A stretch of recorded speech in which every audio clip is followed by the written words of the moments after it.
All right, and we are back. A live in-person episode on my birthday. Happy birthday, me. Happy birthday, Joe. That's awesome. That's awesome. I am your boy, Joey Edibles. We're here with my illustrious brother, formerly of the band Expecting Rain, Tony Varell. What's going on, Marty? Hey, Joe, man. Happy pretty birthday. Good, man. Pretty good, man. Pretty good. Happy birthday, man. Oh, yeah. So, yeah, we are live. Yeah, he came right on time. I just wanted to go pee, and you got some stuff we're going to go over and shit like that. So, we're just rocking it. So, for those...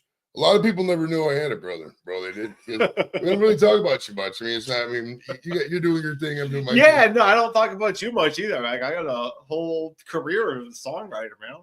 I know. It's crazy. So we're gonna get into this a whole bunch today. We'll probably talk about the '80s because I know how you guys like the '80s and fucking. You know, we were alive during the '80s. He was born in the '80s, bro. Yeah, I was born in 1982. Yeah. You were born in 76. Hospital. Yeah. So this is 48. Yes, sir. 48 years old. Yeah, nice. That's crazy, right? Yeah, it is. I remember I thought, I never heard. His name's Tony. Say hi to Tony if you guys want. Oh, is there a? Yeah, it's up there. Well, I put it okay, up there. So just look at that. Is what you're telling me. Well, you can look at that if you want. It's like a 5-second delay up there. Okay. Oh, do I have to like not cuss? No, you can swear. It's fine. Okay, good. I got like I've done radio shows like on CSB where they have the inappropriate when you say motherfucker. No, I make it to where complete freedom of speech. Okay. Now, I follow YouTube's rules. I follow their terms of service. Okay. And I don't talk about this and that. I don't bring, we used to have a segment, Show Us Your Guns. We don't do that anymore. Because after October 2020, they canceled it when the guy got shot. So they don't let you show guns in live streams anymore. So I follow those rules, those basic rules. But like, the rest of it, I can do. I don't have guns, but I can roll with that. I can roll free speech. Well, it's common sense too, because like most people don't. There's certain words on YouTube you obviously don't say, the three big ones, but people just don't say those words generally, so you don't really have to worry about it. No, those ones are good. Just it's F word, double G, R word, R word, and the N word. Those are those words are. I say those words very rarely. Very rarely, literally rarely. But shit, piss, fuck, cocksucker, motherfucker, and tits is.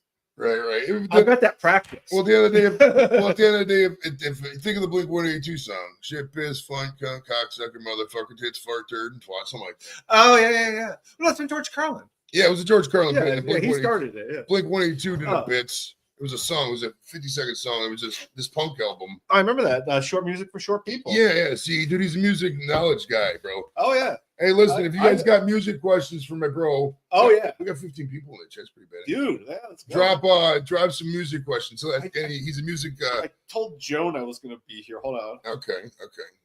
Did I have cake for breakfast? We haven't had cake yet. No, I do have some what are these? These are gingerbread. This is like a gingerbread cake. Okay. You want them? Yeah, totally, brother. Let's do it. I'm down for some cake. I haven't really eaten much. I had some I had a wrap from the get-go earlier. Gecko? I still eat the gecko. I don't eat the fast food no more, but I eat the gecko. What instruments do you play? Well, I know he plays the glockenspiel. What else do you play? Guitar and piano are the ones I play the most often. And then I write a lot of times. And then I also have a ukulele. He showed me do some ukulele stuff. You think you wanted to hear Obladi for some reason, and I sent you that. Life Goes On. It's a great song, bro. It is, man. I love the ukulele. So yeah, no. My band for the last 10, 12 years has been called Herzog. So that's what we do. So we're still together. We play often enough. It's me and Nick. I mean, still, Nick, right? Yeah, still my guy. I'm friends with Nick still, I think. Oh. Man, that was fucking good. All right, so who beat whose ass when we were growing up? All right. So, Joe totally beat my ass. I mean, I was significantly older than he was. Yeah. I mean, like when he was born back at 82, I was like 4 or 5 years old, something like that. So it really started. I mean, when he was a baby, I didn't like throw him around or anything like that. Not that I remember. I don't know. Really How would I know? Right? It's funny because like might explain some shit. Most of my memories started kind of in lock with him because like I don't really remember much before he was born. Okay. And granted, I was little, but like once he got to be like 5, right around 87 was when we really got into wrestling. And we would just, mess around in the couch and stuff. Nothing big. Getting into wrestling was the turning point in terms of like sibling conflict. Yeah, for sure. Yeah. We got into wrestling, and then Yeah, because we had like belts and shit. we got the muscle belts. That's right, because they were like the little rubber guys. Yeah, I remember that. Yeah, and I thought we had like one of the foam WWF ones too. Mm-hmm. I don't remember which one though. Probably like whatever one the Warrior had, because I remember being really into Warrior. It was so good. Yeah, He was Intercontinental Champion, bro. I've had how many Intercontinental Champions I've had on the show? And Jacques the Mountie Rougeau. Oh, great! I remember. He was happy birthday every year. I love the Mountie. He's a great dude. Jake the Snake. I don't know if he was Intercontinental Champion. Probably not. No, I think he was Intercontinental Champion actually, because I think he never actually got World Champ. I think that like came out like after, behind the scenes that Vince had something against him and always kind of like kept him at the IC level. So all right, we got Mick says, Nick is from the lovely UK. Your bro looks like Jim of Friday Night Dinner in the UK. Do you know who that is? I don't know who that is. I've never seen that. What's your favorite? Well, that's a pretty general thing. I don't think Tony has a fucking favorite music. His music's all over the place. Music? Yeah, that's just a general question. I mean, I like rock and roll. I mean, like that's kind of the home base is rock and Right, roll. it's not like thrashcore or some obscure genre. No. It's like, most people think we sound like either Weezer or the Foo Fighters. So it's like, okay. Is that okay? Oh, this isn't an edible. He doesn't do edibles. No, this is actual cake. Right, non-weed stuff, bro. Yeah, non-weed stuff. Yeah. Non-weed stuff. For as much as your boy does edibles, I don't think Tony does much of it at all. No, I started a little bit of smoking during pandemic, just because it was so fucking boring. Mm-hmm. But then like, I don't know, it's not a regular thing, I don't think. So Right. But now that it's legal, it's a little bit easier and a little bit just lower pressure. So maybe maybe I will increase. So I don't know. Everybody does that shit. A short of a gym. Okay, here's I'm gonna take a look at this short to mix in this here. Let's see if this looks like you. One of these guys. Let's see. That guy. Yeah. Okay, that's okay. Definitely. Well, it's funny because like when I was younger, I looked more like my dad, and now that I'm older, he looks more like my dad. Oh yeah, dude. Like every time I look, I mean, like you look a little bit like Buddy and Danny and all those other uncles on my mom's side. But then like every now and again, it's like, fuck, I look like Dad, dude. Oh, I know, it's ridiculous. The glasses too. Yeah, no, I got like these are better ones. Like I was wearing like literal fucking square frames for a while that were totally just like the Dad motif. So right. All right, so let's start way back in the day. How old were you when you first remember like stuff? I mean, obviously we're in Chicago, Carpentersville. Yeah. Let's see. I remember Carpentersville. I remember there was a bar in the basement that we'd hide our toys in. I've got some good pictures. It's a really good picture of us wearing like all our Cleveland sports stuff while our parents were in exile, so to say. So I remember all that stuff. We're like, okay, so this is the camera. I got stuff to bring in from off screen here. This is just my hat. Okay, well, we'll get to some of this stuff in chronological order. I remember this one. So it's great. Do you remember this, Joe? Yeah, I'm just all the time. Yeah, so I actually have two copies of this. This one's yours. I don't have a record player. You just gotta give this to somebody else. They don't have a record player. Okay, well, it'll be a prop for tonight then. I remember that. I remember Christmases there. I remember Dad dressing up as Santa Claus for the St. Monica breakfast. Do you remember that? Yeah. That was the first time you got the clue with Santa Claus. I think you probably found out early that Santa wasn't real. I found out that Santa Claus was Dad, dude. Santa Claus is real. He's Dad. Well, do you remember the Atari 2600? Do you remember playing that? Yeah, because we had the silver stripe one, not the orange stripe one. Because there's a little switch. You can go black and white and color. For the old TVs back then.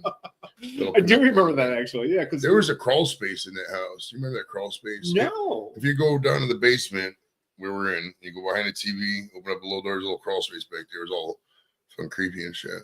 Oh no! A couple times. No, I mean like they probably wanted me to stay out of there because we moved when I was 4.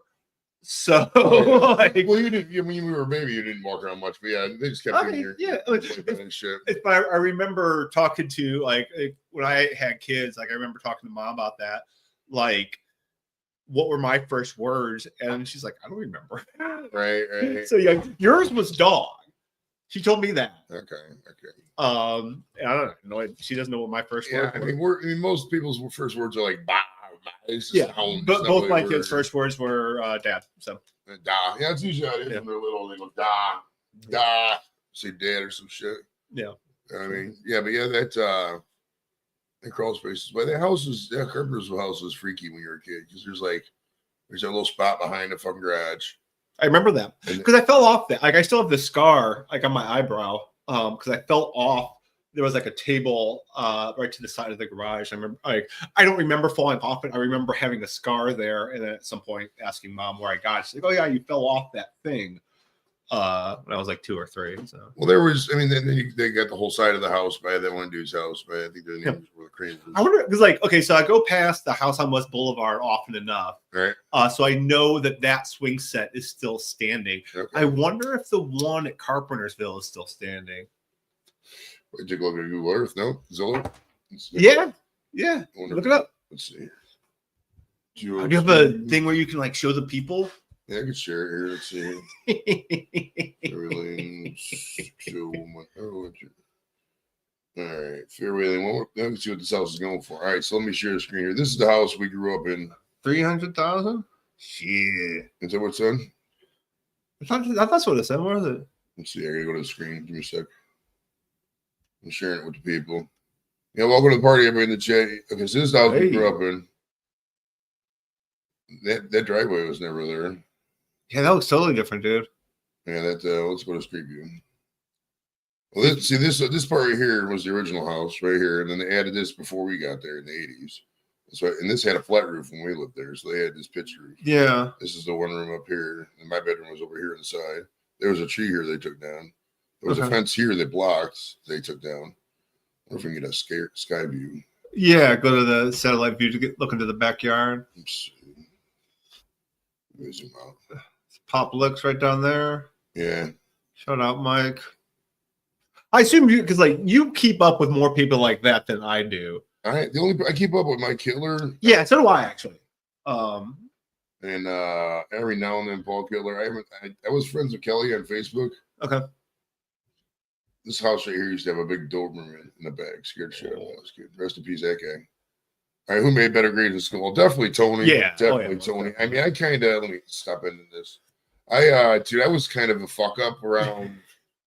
Well, they know like your viewers all know Hernan. Right? Yeah. So yeah, I mean, like Joe was beneath Hernan. No, I just used natural talents to mail it in. And I started a career in manipulation that led into an awesome career. You know what I mean? Because it's like, I hated reports, dude. And I hated story problems, shit like that. Like pointless work. And I quickly just learned to disdain it. I mean, most of the time you do a report, you're just fucking, right? I was taking the encyclopedia and just writing it in different words. And that's all everybody does with that shit. It's fucking pointless. It's not a learning tool, in my opinion. You know what I mean? And I was never a book reader. Okay. I mean, don't get me wrong. I like access to information. I mean, back then I would read books because that's all the only way you could access information. Yeah, before the internet, right? Right.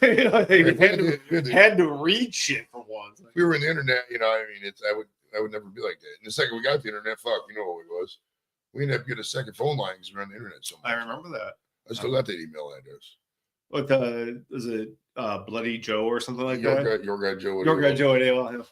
Yeah. So what happened was Nikki still has his AOL. Like Nick's email is still at AOL. Nice. Like I don't use it. I got it for I've registered some stuff with it. Like every time I have to send him something, I have to send. I still use my Yahoo. I got the Yahoo one. It's my business one. Okay. Not business one, but it's just the easy one, Joe overall. Because I don't want to use your guy Joe when I'm doing business and shit. But yeah, biggest sports fan by far is me. Yeah. I mean, I've had season tickets to all 3 of the teams here in Cleveland. Oh God. I don't think you're still paying for Browns tickets. Yeah, it is what it is. It's dude, mandatory fun and torture at this point. Mandatory fun. It's great. I mean, I learned to have fun with friends and get Oh shit! Chill. What happened? Oh no. There was a snowflake shop at school. Oh, nice. They got me a fucking uncle mug. Yeah. I have 2 kids there. Your uncles. They got them for all the uncles. Don't take it too seriously. Oh, that's fine. That's fine. They got them for all the uncles. That's cool. Little socks or what? Yeah, it's socks. It's a socks and mug Okay, combo. okay, I got socks, bro. Like, Yeah, yeah, he just said he wanted a life of not misery, so just gave up on the brownies. I oh would- yeah, I would no, agree there. I mean, if we started winning, I'm sure he could get back into. Yeah, I look forward to that bandwagon join, forming up, man. Like I'm on the Cavs bandwagon. Right, right. I mean, like you know this. They probably don't know this. Like baseball, always. I will always like whatever baseball team Cleveland has. Cavs when they win, Browns if they win. It's just that's it. Like I love it. I had a great time in 2016 when the Cavs won it, man. It was great. Yeah, I mean, it is. It's rough. I mean, I'm not going to hate because there's thousands of people out there. Like, I mean, it's like, why would you go out there and watch torture? It is what it is. But I just like the tailgate, getting out of the house, having fun. It's like the kids really started enjoying going to Guardians games this year. Okay. Especially Cosmo. Like Cosmo got into the Guards. It's really fun. Do you take him to that place at the second level and still got that there or no? Yeah, we go to that most of the time. Towards the end of the 24 campaign, like we did go to one playoff game. And he's because like playoff games are packed. He'd never seen anything like that. So he stayed in his seat for the playoffs. And that was game 3 of the ALCS, one of the come behind not ALCS. Oh god, it was months ago. Yankees was the ALCS. No, it wasn't the Yankees. It's probably the division series. Like 100%. I remember when we played at this point. Oh, dude, it was 3 months ago. Right. Dude, I don't remember what day it is half the time. And dude, and shouts out to current President Biden. I don't want to get political, but he granted off the 24th as a holiday. So your boy gets a Friday weekend because Monday I'm normally off. Fuck Christmas is on a Wednesday, so okay, 5 days. Right on, man. It's great for you, man. And so that I was like, hell yeah. And I think that the shouts out to the House because I think they just voted to get the old resolution in, not the fucking whatever. So I think are they still facing shutdown? Did they get that? No, I think as long as the Senate passes what's get sent to them, should be good to go. I mean, if somebody's live on Twitter and has an update for me, let me know. We can extrapolate as we go. But so it looks good. Looks good in my opinion, at least. In my opinion. So I got more stuff. Speaking of memories from the 80s, I got this one. I got that. I'm gonna have Jimmy Malone on in the future. Is he? Yeah. I mean, I guess he's the only one to the left, right? Well, obviously Webster's gone. Webster's gone. And Lanigan's got in his 80s. Lanigan, I think died. Right? I don't know. I gotta take a look. I don't know, man. That's a great one though. Right, I remember listening to that one on repeat back. Those are the fun. I mean, the cover story of the fucking hippo jumping in the midget. I remember that. I mean, I'm gonna ask him too when I have Malone around. It's good you got that because I can probably know way to play it. I'm gonna ask him. I don't have a tape deck. Right. Those stories back then sound so bullshit. They sound so fake. But the knuckleheads in the news stories? The ones in the tape, like the midget jumping into the guy's fucking mouth and they get eaten. I mean, was there a video of this? It sounds so ridiculous and fake. I got no idea. I gotta find the source on that. Well, that's how it was back then. Do you believe anything they told you because you didn't know any better? Because there's no internet. Yeah, I mean, like I know Lanigan came from radio. I guess Malone came from radio too, as opposed to coming from comedy. Because like in comedy, Malone was a comic. He was a stand-up. So Malone didn't stand up. Yeah, he didn't stand up. Yeah, because you make shit up. I mean, like that's what you do in order to get the joke. Whereas like John Lanigan was on the fucking radio forever, man, and like he was at times serious, but then he kind of like settled into fun and then settled into grump like towards the end of his career. So right. Well, I mean, he started out in stand up and then he moved into radio. I think he was still doing stand up kind of on the side. Yeah. I remember they went to see him. My parents went to see Malone in the stand up show.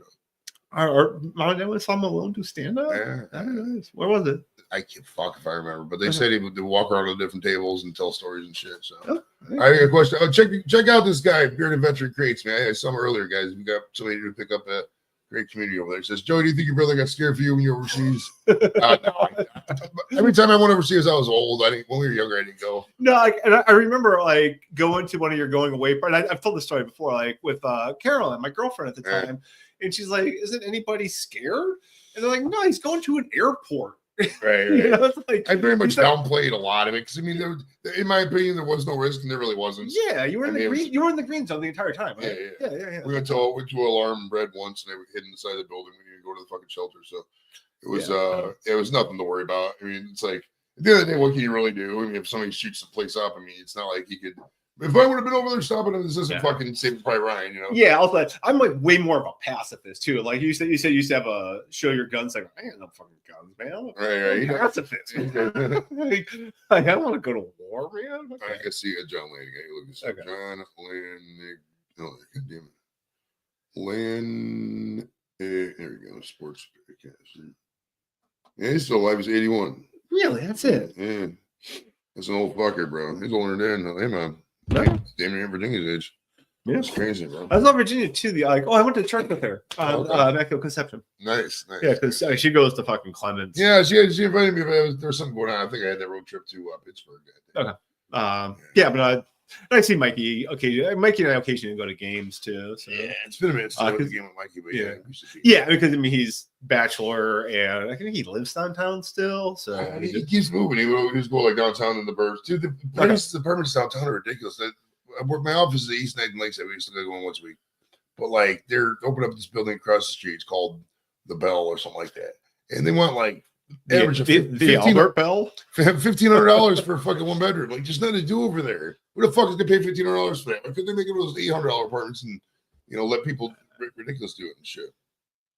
Nice, Angie. Good job. Good job. I'm getting back into stand up too myself. Are you gonna do stand up? Yeah. I'm getting back into it again. Bearded said, Did you give this to Mom? I don't remember that at all, dude. I don't even know what the fuck that is. It's a baseball pumpkin. Okay. What do you think it is? I know what it is, but I've never seen that before, is what I'm saying. Yeah, no. I got it when I was cleaning the house. I'm Okay. like, it looks like the kind of thing that you would have gotten her. Mom, like the Cosmo asked about that the other day. If my mom was a Browns fan or Indians fan or whatever, I'm like, yeah, mom likes the sports. So. Yeah, she was more a baseball person. It's more baseball because like, she'd always have the game on too. Yeah. And like we paid for like the last month of whatever the Fubo TV is. But next year, Guards. Are they going to go to Amazon or what? No. The MLB has the rights back. Okay. So MLB gets to do what they want with it. They might choose to resell it to Amazon or YouTube or whoever. But whatever it's going to be, it's not going to be blacked out because MLB is going to own it. That's true. Okay, that's good. That's good then. Okay. Yeah. It says, I tried to seem to my family would stop working when I was on the phone to my mother.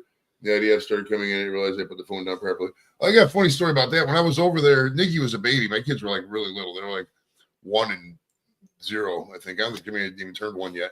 Because Kim was pregnant while you were gone. No, Jimmy was like 5 months old or something like that. 6 months old. He was like half a year. I remember. And we went over there and we used to Skype back and forth all the time, like constantly. Back then with Skype. Skype's still around. It's kind of like this, StreamYard and Zoom and all that. And Nikki started crying once on the thing, and like 2 guys come running in. They thought somebody brought a baby into the terminal. It was great. I always told them, it's like, you caused an incident in Iraq War. It's funny. Yeah, there was nothing going on over there. It was just dead. It's dead as fuck. It was a good time, though. I lost some weight. If you had a time machine and share more of the past, which time would you like to go back in time and visit? Fuck, it's a good question. Let's see. I'm not really a regrets guy, so I mean, I don't want to be like, oh yeah, I regret doing it. Whatever, man. Life happens. You learn from your mistakes. But I mean, if you're just saying just visit and experience again, which share moment? Like, I don't know. Like, I took the kids to Cooperstown this year. Okay. And of course, that brought up that memory of going to Cooperstown with you and Dad. I was like, that was the first trip I remember taking without Mom. You were 10, yeah. I was 10. You were 15. Mom stayed home. You got that Cardinals hand. I got an Indians hand. I got a Cardinals 42, I think. Yeah. Then you got the 54 Indians. See with the thing around it. See with the Wahoo, yeah. And so, like, going to Cooperstown now with my kids, I think that was a good memory. Like, obviously, a lot of Christmases. Yeah, good times of Christmas, sure. Started, like, I had a bunch of, like, our family's Christmas decorations, and they did get ruined in a basement. Right. So that's why. I mean, I learned a lot. This girl, but she's on a camera. Yeah, well, I'll pick her up. My dad used to have this. My dad, if you guys wonder where I get my titty obsession from, my dad had this statue when we were growing up, right? Yeah, look at that. That was it. So, and I was looking at that when I was a kid, like a baby. So, it's it's just how the world works, I guess. Yeah. So, but I don't think it's art. So, I mean, technically, we can't leave it on. Right. Right, YouTube. It doesn't matter. It doesn't matter. Just find nobody's watching. I mean, people are watching. We're good numbers tonight. But yeah, it's like with the to go back in time thing. There's not really a moment we both had together that I think is like that seminal. Like we went to each other's graduations. Yeah. I got drunk at it so I could get to go to mine. But I was at his graduation. But it wasn't like transcendent. And I went out to the service, but that wasn't like transcendent, whatever. Like, I remember being there when Nikki and Jimmy were born. Yeah, it was cool. And like you came for Leon, but not Cosmo, I think. I think one of them was something. I don't know. I was there as much as I could for sure. Yeah.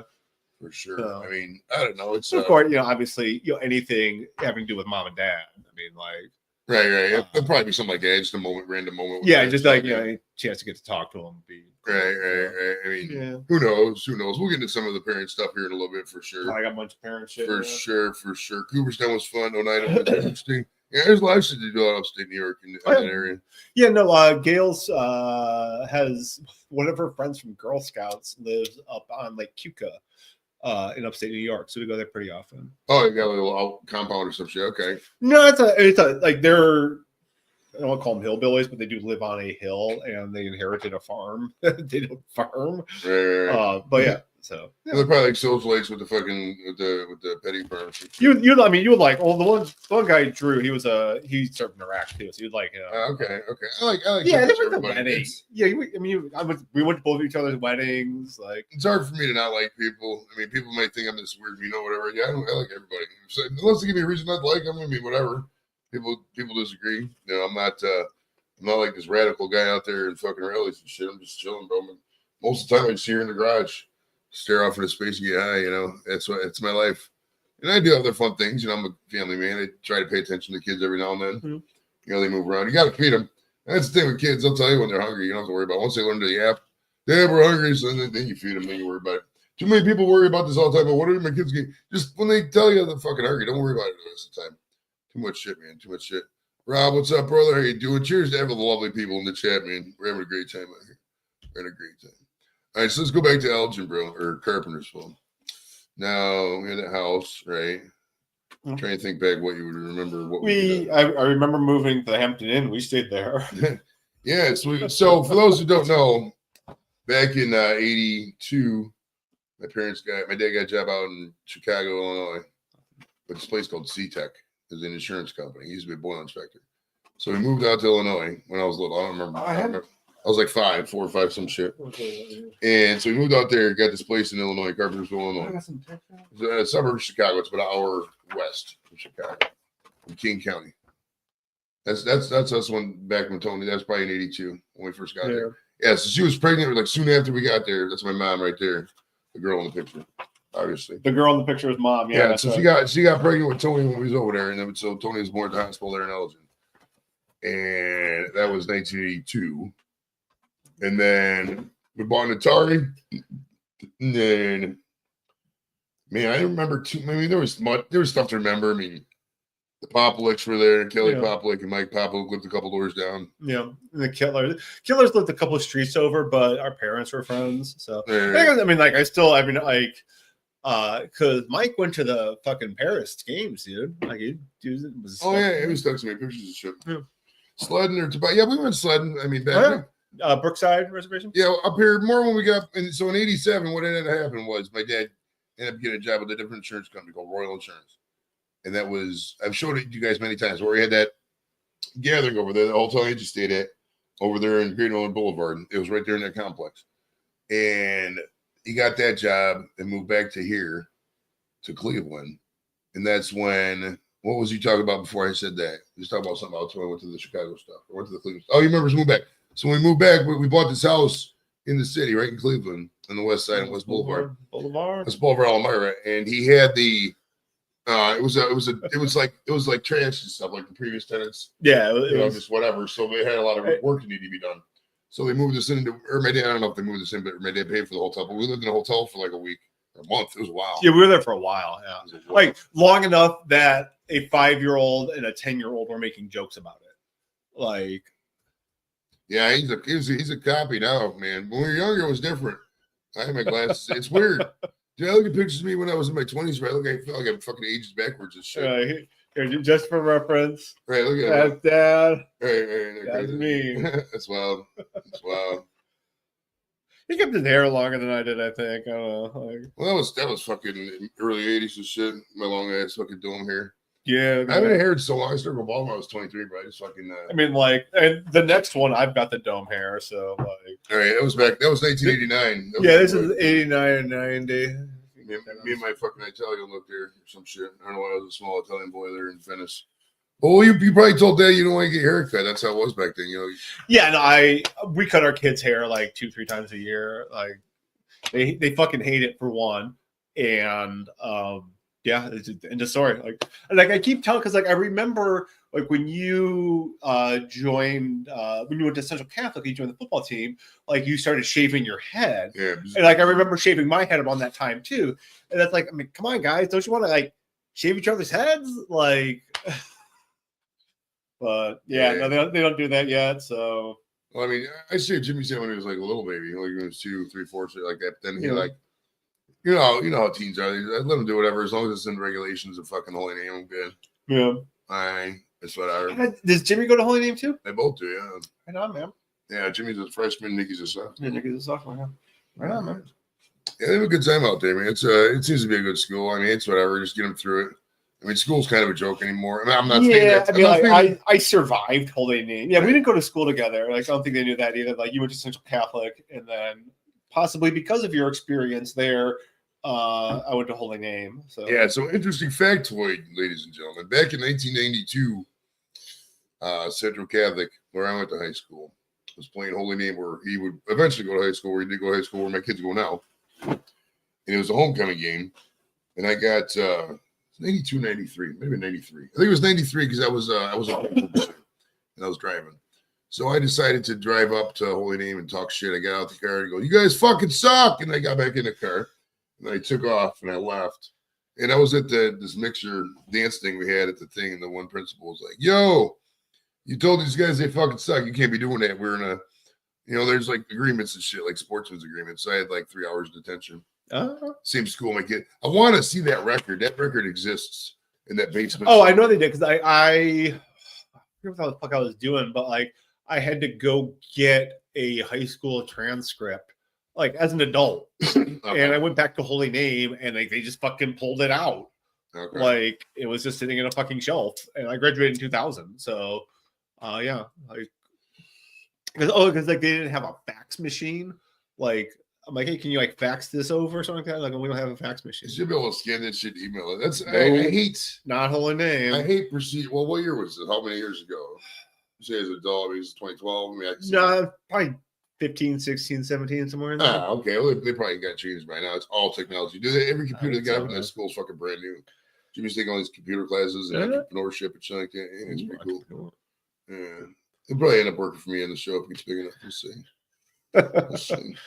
Did the kids come on the show? They were for a little bit in the thing. No, he is not wrecked a Vespa, but he has a story about getting hit when he was on a similar vehicle.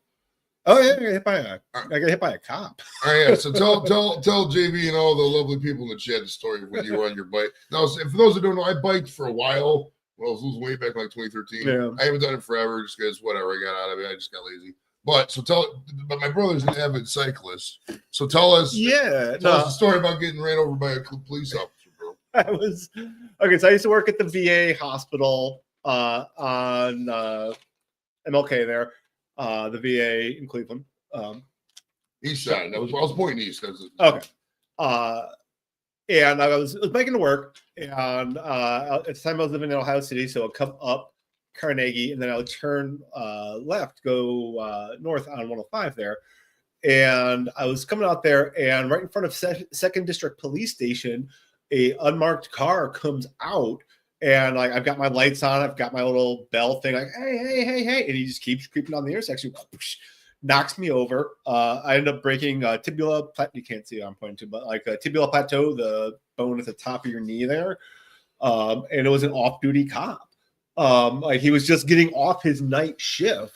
He was probably tired, and like all the other cops, came out and they're kind of like laughing at him because like your friend, like, he didn't like act like a cop. Like I didn't find out. Like, I mean, I found out pretty soon, but at that time he was just somebody who was involved in a traffic accident. And then all his cop friends came out and they took him by ambulance to Cleveland Clinic. Yeah, that's a nice fucking bill right there. Shit. I like. I mean, like because he was at fault, his insurance paid it. Okay, So that part has the happy ending. The other ambulance trips in. yeah, no, I'm at increased risk for arthritis right now because like the way it cracked, it means it's going to wear on that bone a little faster. Okay. So that sucks. But like, it doesn't like this was 2011. Yeah, it was 11. Yeah, That was a minute ago. yeah, because it was like right before I started dating Gail. Yeah, so I mean, like it doesn't hurt actively, but like it's gonna be with me forever. So. Right. It's one of those things you can't get. I mean, well, you can't go back in time. No, I mean, like, what can I do? I mean, like, ultimately, that was one of the less bad options that could have happened. Because, like, if I would have fallen on my head, it'd be a lot worse. I fell on my knee. You know, it's like, okay, yes, it hurt, but like, and also like, he was moving slow speed. Like, he was like creeping out. So, like, he wasn't like at full speed. He was going like 10, 15 miles an hour. So you just got bumped and fallen in the car. If that, but it was enough to knock me onto the ground. Okay. I mean, like, hypothetically, I could have just like done something stupid and fallen onto the ground on my own accord, but it happened to be him creeping out. So, well, my Vespa accident did. A lot of people love to relive. I was going down the road here. I was going to go to the gas station. I was spaced out. I wasn't paying attention. Fucking car came up in front of me and just braked and fucking boom, hit the side of the wall. It hurt a little bit. I got no residuals. I can't properly crack my one toe. That's about it, but that's it. Everything else is fine now. Good for you, man. When was this? This is 2022. Oh, like okay, not that long ago. Yeah, it was a minute ago. I mean, it's crazy like that. But yeah, like, and speaking of shit, like, my dad had this. Do you remember this? Yeah, oh yeah, that's great. Like, did you make this? No, Dad made that like in the 70s. He was very avant-garde on art. He like Yeah, I mean, so he had this thing that was hanging up. This was hanging up in our basement when we were little. Yeah, and we would always kids would laugh and flip it over and say shit and then watch it and watch all the movies like Police Academy 1 and shit like that. All right, so 87. So we moved back to Cleveland. Yeah, we stayed at the Holiday Inn for a while. Hampton. In the Hampton Inn, we stayed in for like 4 or 5 days when we were perusing the area. So it's like I could get involved in the school. Then we ended up moving to the Holiday Inn for like a month. It's now like God knows what it is. What is it now? If you get up on Middleburg, because it's right off 480 there. No, 71. If you go off 71, you go off the angle exit. You take a right. Okay, it's right there. You should be by the Friendlies. But that was back then. It was a Holiday Inn, and this was before Holiday Express. But they had what's called a Holidome. They had a pool and like a sauna and shit like that. So when you're so like we lived with a pool for a month. Yeah, when you're a kid, being with the pool is great, man. Yeah. And then we went to a Catholic school, which was a little bit of a shock for a little bit, but then we got into it. Yeah, because you were 4th grade when you started at Ignatius Antioch. It was like April, somewhere in there of 87. Yeah, because like I didn't start kindergarten until that fall, and so therefore my entire time was at Ignatius Antioch. I was there for 9 years. Yeah, you had fucking Catholic school from K through 12. I did a lot of Catholic education. And then we both went to public college because fuck yeah, not paying those rates. I'm not going to see.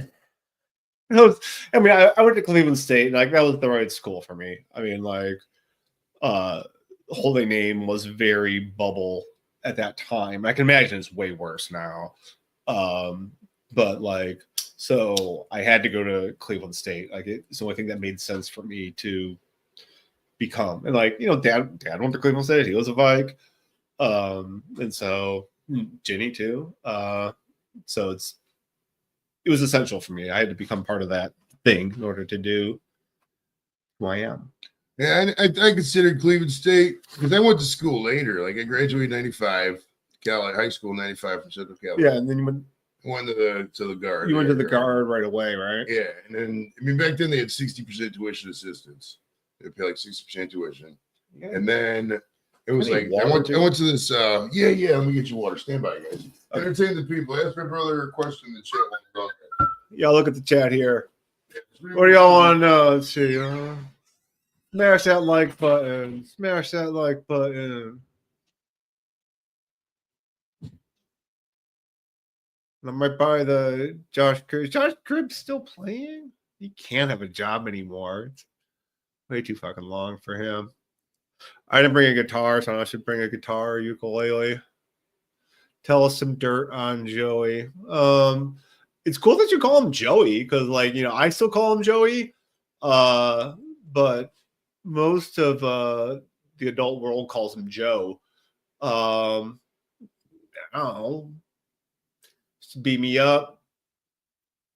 Kept a diary. Drank a lot when he was a teenager, which is kind of weird in retrospect. Joined the guard. I threw a party once that like the typical parents are out of town, going to throw a kegger kind of party, and that would have been 93 or 94. Joe remembers it because it was a big fiasco. Like cops were called, parents had to come home. That was fun. I remember that because like we were in Chicago. We were back in Elgin visiting the Kittlers. And I stayed with them, and mom and dad went home to bail Joe out. I don't know if he got arrested or just needed some adult there to calm the shit down. And I remember they had a pool table, and that was when I learned how to play pool. And Joe went through whatever punishment our parents put together for him. So, yeah, it was fun. And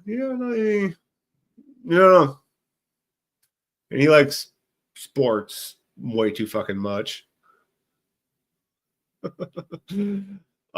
So I like sports, but he's got Josh Cribbs jersey hanging up behind me, so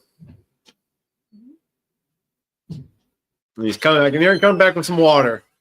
I got it. All right, man. Almost forgot. Dihydrate monoxide. All right, so all right. I told that story like when you threw that party when I was over in Oh, Chicago. back in '94. Yeah, 94. Okay, yeah. That was crazy. Dude. Yeah, the cops called you. Did they call our parents? Did I give the whole background on that? Let me tell you that story. So Yeah, I don't know if they've heard that all story. right, so I was a big Dr. Dre fan back in high school. Right? You guys know Dr. Dre. Dr. Dre's Nothing but a G thing, and there was another but a G thing video. And at the end of that video, they open up a refrigerator and it's covered in 40s. They got fucking bottom to top is all 40 ounces of beer. And I was a big drinker in high school, bro. Your boy drank a lot of beer. When I say a lot of beer, bro, it was a lot of beer. Like I used to go to the store, buy beer, and bring it to school and drink it away to school and shit. We're talking a lot of beer. It was the 90s. It was a different type. So we wanted to recreate this Dr. Dre video, me and my buddies and shit like that. Was her not on there? Probably at some point, but my parents were going out of town. So I was like, fuck, we're having our Dr. Dre party. So I got my buddy, somebody to buy some beer, Brian's brother. I could say he's not watching, fucking. Brian Gibson? Yeah. His brother Paco bought some beer. Yeah. So we bought a bunch of beer, brought it to the house, and we put it in the refrigerator, and we had the party, and fucking I ended up getting lit. Fucking the cops called because too many people ended up coming. So I ended up getting on. I fucking ran from the house because my aunt and uncle were there. Whatever. I didn't want to get busted. I'm drunk. So I ended up running. I ended up running to take the bus stop, and I got on the bus. It was a 22 bus stop in Lorraine. And I took that all the way downtown. I was drunk at this point. I remember, and I got another bus. And I took that bus all the way out to wherever, because at the time I know where it was. It turned out to be Randall Park Mall. I got out of the bus and passing out on some fucking lawn. A bunch of fucking black kids like, hey, is this guy homeless? And shit, they kind of poked me. I was like, no, man, I just fucking whatever. And I looked up. So I went to Burger King, got myself a meal, and ended up taking the bus all the way back to the west side. I didn't get robbed or anything. Somebody stole some shit from the house, a bunch of people, whatever. Water under the bridge 30 years ago. I mean, nobody remembers it now. Yeah, no. Yeah, fucking. Like someone just specifically asked for like embarrassing stories about Joe. Like that's pretty embarrassing. Like, yeah, that was a crazy objectively, moment. Crazy moment where you're 70 or 7 or 17 or whatever. And that whole senior year, man, I drank a lot of beer my senior year in high school. Like so much beer. We had access to these little inner city stores. They didn't give a fuck. And I had a mustache, so I looked like I was old. They would sell to me. They didn't care. Hey, man, I was just. Was it Tompkins? Yeah, it was a store on 85th and Tompkins. It was a store on or 117th. It was good, Kate. It was good, brother. We got a running joke that I think I drove because I accused him of driving a forklift. No, I did drive a forklift in the service a couple times. They didn't like me on it. You did that when you were in the 179th, right? Yeah, they didn't like me on the forklift. I wasn't the biggest forklift. I wasn't the best driver. Yeah, because like that was your first assignment was 179, and then you transferred over to 180 or what? Well, it was from 1995 until 08 when they bracked the unit. They cut me out at my slot. Then I went to Columbus at the 121st. 121st, okay. Yeah. But because like every now and again, like the kids see videos of like C-17s and KC-130s. I'm like, yeah, Uncle Joe used to work on the KC. You used to work on KC-130, right? Yeah. Well, whatever plane was there. I mean, in Mansfield, it was the 130. Yeah. Well, sorry. What's the tanker There's a one? tanker. The KC. KC-5 or KC-135. KC-135. Okay, that's what it is. Yeah, Yeah, 'cause it's like a 707 or something like that. Yeah, that's the one that was in Columbus. That's an old plane. You're probably gonna retire that soon. Yeah, but I mean, 130s are still going, and fives and 17s are still going. Yeah, so I thought. But it's funny though, because like my military, that wasn't my first choice of career fields. Like I was supposed to be AV electronics something, and then Flunk the ASVAB. well, no, then the first when I was I was a portly fucker, and back then in the 90s they had really strict weight standards. So for my height, it was like 6'2", 6'3", whatever. I'd be under like 212 at first. And then ended up at 224 after a little bit, but like 20% body fat, and that was like fucking. You know, I'm comfortable at like 230. So like I had to really. So I went to the MEPS. So I didn't make weight, so they wouldn't let me ship out. So then I couldn't do that career field. And at the time, it's ironic enough to get the government shut down vote tonight. At the time, the government was shut down when Newt Gingrich and all those guys, the Republicans. And so there was no jobs for like a while. I was like 3-4 months and no jobs. So I ended up going into the 90s, man. That was a weird time. Well, I was supposed to be a mechanic. I was supposed to be a special purpose vehicle maintenance mechanic. Yeah. So working like a mechanic for forklifts and shit like that. So I went to basic and ended up getting recycled for like 2 weeks. And that was part of the shutdown. So I was just chilling for that. And so when I get to my school, I missed my original start date. So I was like just a month just chilling. And that was fun. I ended up starting school and I was not good at the mechanic stuff. So I ended up flunking out of that school. Okay. And then getting reclassed into the air transportation. This is like technically my third career choice. You know what I mean? I mean, like material command is sweet. I mean, like it's like I'm glad I know what that is because it's such an important part of the fucking strategic network that keeps the military going. Right. You know, and it's like it's way more important than I think a lot of people realize. Well, a lot of it is I mean, there's a lot of fluff in this service, but a lot of these guys need training hours. These pilots need so many hours to get certification. So they run these, daily missions, simulated missions, shit like that. They practice airdrop. That's what we did in most of our guard drill weekends when I was in Mansfield. Yeah. We would just go out to the drop zone. They would drop a fucking pellet out of a plane. And you go pick it up, put it in a truck, take it back to the base, or take it back to the hangar and shit like that. Who do you think has changed the most from childhood until now, according to these guys? Okay, let's see. When Tony was a child, let's see. I mean, you got to give us an age. I mean, because I remember most of Tony's life. Yeah, I mean, Joe's older than me, so I can't really say what he was like when he was a baby. Because when Tony was little, bro, he was really into the Republican Party. Man. I was a Republican in high school. He was like really, really like he didn't like Bill Clinton back in the day. I hated Clinton. And I'm fine with him now. Hey, and right by the time he was in high school, somewhere around his junior, senior year, he became really, really left. Yeah, I mean, like some of that was just end of high school rebellion, and then I really disliked George Bush because, like, I remember voting for John McCain in the primary of 2000. We went down and seen him. Remember that? Yeah, at the West Side Market. Yeah, I remember that. Yeah, so me and my brother John McCain was running for president back in the year 2000. And he had the Straight Talk Express. He would have been great. And he pulled up his fucking. And I was like, we gotta go see this guy. So we went and pulled up the place called West Side Market. And we did probably a foot of him, probably a good foot. We were right there. And drove down the park and we saw him and shit. Yeah, but no, I did not like George Bush, and then the subsequent 8 years of the Bush administration just completely drove me from the Republican Party. Man, I never looked back. I made a lot of money off George Bush. Back in line between the trip to Arizona, all the changes in the GI Bill he did. Yeah, because that was a Bush era thing that he wanted to the National Guard to defend the Texas border or something like that. He started changing the laws too, so like everything just benefited me, man. Everything he did, everything. I made so much money off that guy. Still am. Hey, great. Thanks, Dub. Huh? Right. Thrash says I was just taxi service. Yeah, he was in the. I moved some Army guys. Not too many. I didn't do too many. I mean, I did. When we was in the desert, most of the guys would come in like helicopters, like Sherpas and Chinook, shit like that. So we didn't get too many of them. Every now and then, once or twice a week, we get a unit moving in, moving out. But it was easy though, because I'd be like, "Hey guys, go over there and do it," because I wasn't touching their equipment, bro. I got fucking, I'm not a manual labor guy. I was in the office, so they would do all their equipment. Some of the gung ho guys go out there to help them, but I didn't get fucking my leaving the office. It's hot, bro. It was Iraq. Way too hot to go outside because we had air conditioning in the terminal. It was nice and cool in there, and I don't like heat, bro. So I stayed in the AC. And we had, man, the one time, dude, we had this fucking. We were training these Iraqi pilots, and the Iraqi Air Force at the time was like one C-130 and a bunch of bullshit. And dude, these guys were. I didn't know there was an Iraqi Air Force. These guys were dressed to the nines. They had all this knockoff Armani exchange bullshit. You know how it is with these Middle Eastern guys. So they dressed up like that, but man, they did not know the concept of like showers and shit like that. And it was like they come walking in the room, it smells like just complete funk covered in Drakkar Noir. If you remember the one episode of Family Guy where about the Drakkar Noir. My God. Yeah, Drakkar Noir is like a total dude, and they're playing. Their shit was delayed. Like the unit was supposed to come train these motherfuckers was delayed, so they were in the terminal for like 4 hours. Fuck, that shit stunk, bro. It was horrible. God bless the guys. I don't know what the fuck they're doing now. Hopefully they're still alive, huh? I never met Sarah Palin. I never did. No, Sarah Palin wasn't. This was 2000. His McCain's first run for the presidency. Sarah Palin was the nominee in 2008, the vice president's nominee in 2008. So, and by that time, I'd left the Republican Party altogether and got really into Obama. I still like Obama. Obama was serviceable. I never voted for Obama. I voted in 08. I voted for McCain because I really like McCain. Yeah, McCain is a good guy. And 2012, I voted for Libertarian. Okay, it's Gary Johnson. It was still the highest Libertarian party's ever polled. I had the last guy. 2012. Yeah, because he pulled like 3% or so, or got like 3% of the vote, which is a lot. I mean, they got last guy, Chase Oliver, he only got like 0.4%. He was even on the show. That show's up.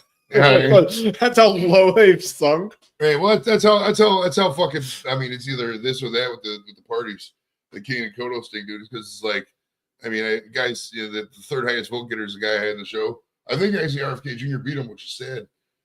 But I mean, Chase is polarizing. A lot of people don't want him. I like Chase. He was a good dude. He's a good dude. I don't think people don't like him because he was gay or whatever. I thought it was cool. It was funny. He had the Gaston flag with the fucking the rainbow on it. Rainbow Gaston flag was great. You used to have a Gaston flag, right? I did it one time, and I bought Nikki this one that says "Don't step on snake." Oh no step snake. Yeah, it's great. Yeah. All right, I got a question from Bearded. Keep them coming, bro. This is great. Did you ever read the Iraqi generals? They look at us like every pit. Yeah, well, I had the highest I think I met that really was kicked with this guy named Colonel Hamid. I don't know what the fuck his real name was. That's what they told us it was. But he was so old. He was in charge of whatever unit we had there. And he had to have been fucking 70. I mean, this guy was fucking old, dude. And he was really energetic. He wanted to learn a bunch of shit. I remember we were explaining to him like the center of balance, and he was into this and stuff. But like the other guys he had with the unit, there's this one guy, nice guy, but man, he stood up and he had the biggest fucking beer belly I've ever seen. I was like, how the fuck is this dude gonna fit the forklift? So I don't know. They ended up training him. I didn't really train any of the guys beyond the once or twice. Most of the cargo guys trained. I was in the front of it, but yeah, Colonel Hamid was probably the only guy I really met. There's some I met here or there. But when I was there in 2011, like there was really a lot of drawdowns. So like yeah, that was near the end of the Iraq. Like the unit that really released us closed down the base, and that's when they pulled everything out. Mm-hmm. The most memorable things about me for the whole trip was when we killed Bin Laden when I was over there, which was really cool. I was like, yes, finally did something right? And then also they repealed the Don't Ask, Don't Tell when I was over there, which you may be thinking whatever, but President Obama at the time declared that the entire act, all 11 pages, be read word for word to all service members, by their commander or union officer or whatever. That's gonna be embarrassing. Dude, I was sitting there, I get off night shift, sitting there in the chair, fucking Colonel Farrell starts talking. I'm like, nobody was looking because they were all fucking staring out into space, half tired themselves. I slept that entire fucking briefing. I stay away for one part of it. Did you ever read Catch-22 by Joseph Heller? I have not. Okay. Because that's the kind of shit that happens in that. Like that's his account of World War II. That's kind of shit that like just meaningless regulations, lots of formation movements and stuff like that. Lots of people standing in formation, having to read shit and test shit. Like having your commanding officer read you the repeal of Don't Ask, Don't Tell is a very Joseph Heller thing. Well, it's funny because I'm gonna put a bookmark in that. Well, those active duty guys hated me over there, and even I know Merle hated me, but Merle liked me in a way, except with challenges and shit. They would just do the stupidest shit. Like this, we had this guy, this Colonel Farrell, nice guy. This guy, but everybody was bored. There was nothing going on, so like he would come over and just like run his hand up, and then this fucking first sergeant, I didn't like her. Her name was, I can't remember her name, but she was Army thing, I think. No, she was Air Force. But she's like, why didn't you clean? Why didn't you help? I was like, what am I gonna do? Fucking shoulder block? I got that, sir. Don't worry about that. Let me buff that out when I'm here sitting here doing nothing. Fuck you. I'm sitting there and chill. I ain't got no time for your fucking dumb orders. I don't. I remember once Murley was yelling at us. He was like, you guys need to stop the bullshit. And this, I looked at him because when people start yelling to me, I start laughing. I start laughing. I can't take people seriously when they're.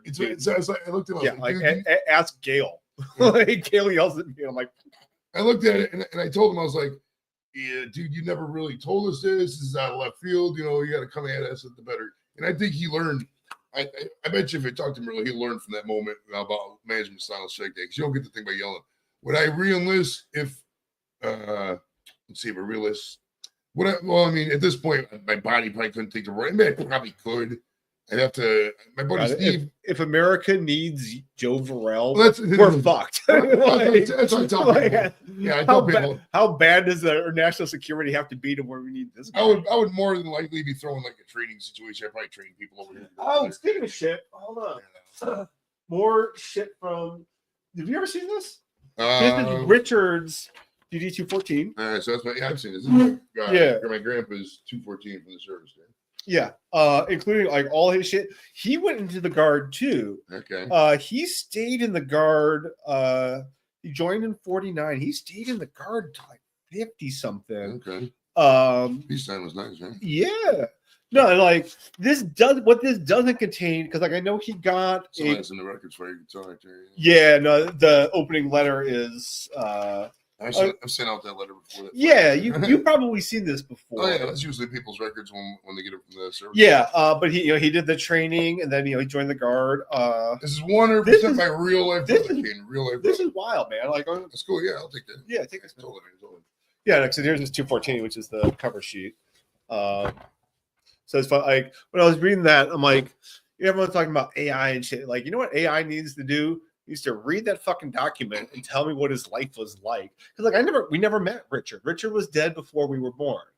So that's our grandfather, Richard Owens, fought in World War II. Yeah, we didn't know neither of our grandparents. Neither one of them. And it kind of morphs our view of mortality. Yeah, and Joseph never served. Dad's dad, our grandpa, never served. But Richard did, my mom's dad. And that's his military record. And it talks about some of his shit. Like he went by Dick. Did you know this? Like I found this out just reading this recently. Like his dad died when he was in basic. His dad died in June of 42. Wow. It's like, damn, that's gotta be fucking heavy, man. Like you get drafted, there's a giant fucking war going on. You leave your girl and your dad dies within like 3 months. You know, it's like, damn. So that's a different time. Yeah, but back to the question of what I'd ever get. Yeah, I mean, if that scenario came, it probably have to be like a World War III kind of thing. I mean, they did call some people back, you know, like because technically I'm subject to recall until I'm 60, and it's like called a retired reserve. I can turn it down if I want. You know, that's not like mandatory. But if I want to get my retirement benefits, I got to be on this reserve list. Okay. But like, I mean, they did do good for you, man. They did do a couple during Desert Storm. Actually, quite a bit during Desert Storm because they didn't want to get called like they did in Vietnam. So they called a bunch of reservists up there during the storm, and they did a bunch during a couple of phases of OIF, OEF, shit like that, Iraqi freedom, shit like that. But it would be quite rare. I mean, I've been working with the VA for so long now that arguably your greatest contribution to America's security is taking care of the veterans. All right, Bearden says the most memorable thing for me was standing next to an American colonel that looked and sounded like the captain of the one in Hurt Locker and purchased his own 4x4 in the colonel's foot.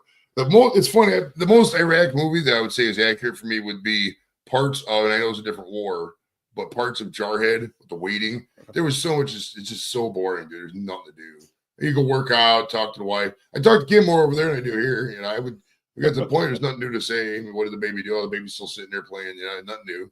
You know, so it's like the waiting part was just boring. Just this stupid fucking active duty bullshit. Just let us sit here and have fun. Like, don't nitpick and have us do stupid shit. There's cleaning crews coming here as contractors and shit that do it. Yeah. My grandfather on my mom's side served in World War II and was the original Merle's Raiders depicted. Cool, man. Yeah. Richard served in Italy. He went over during the invasion of Salerno.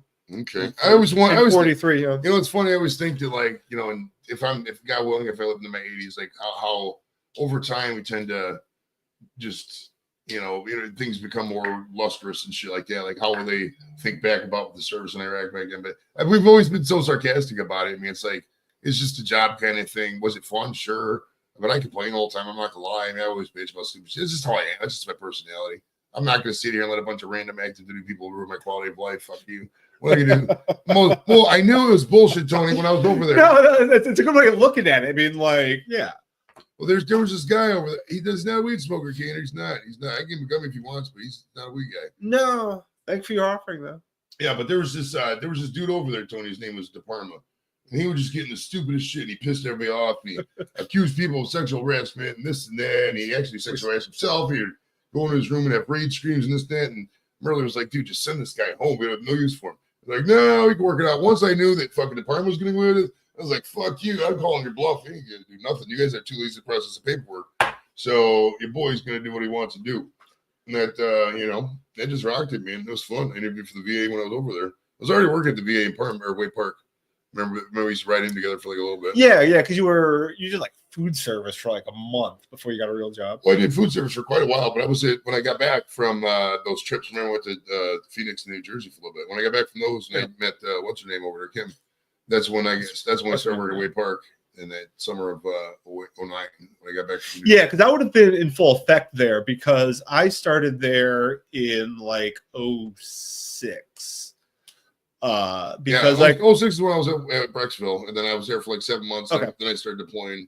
That's when I went to Phoenix and went to that. And then when I got back. So I started at the VA in 06, and then I didn't leave there until 16. So I was there for 10 full years.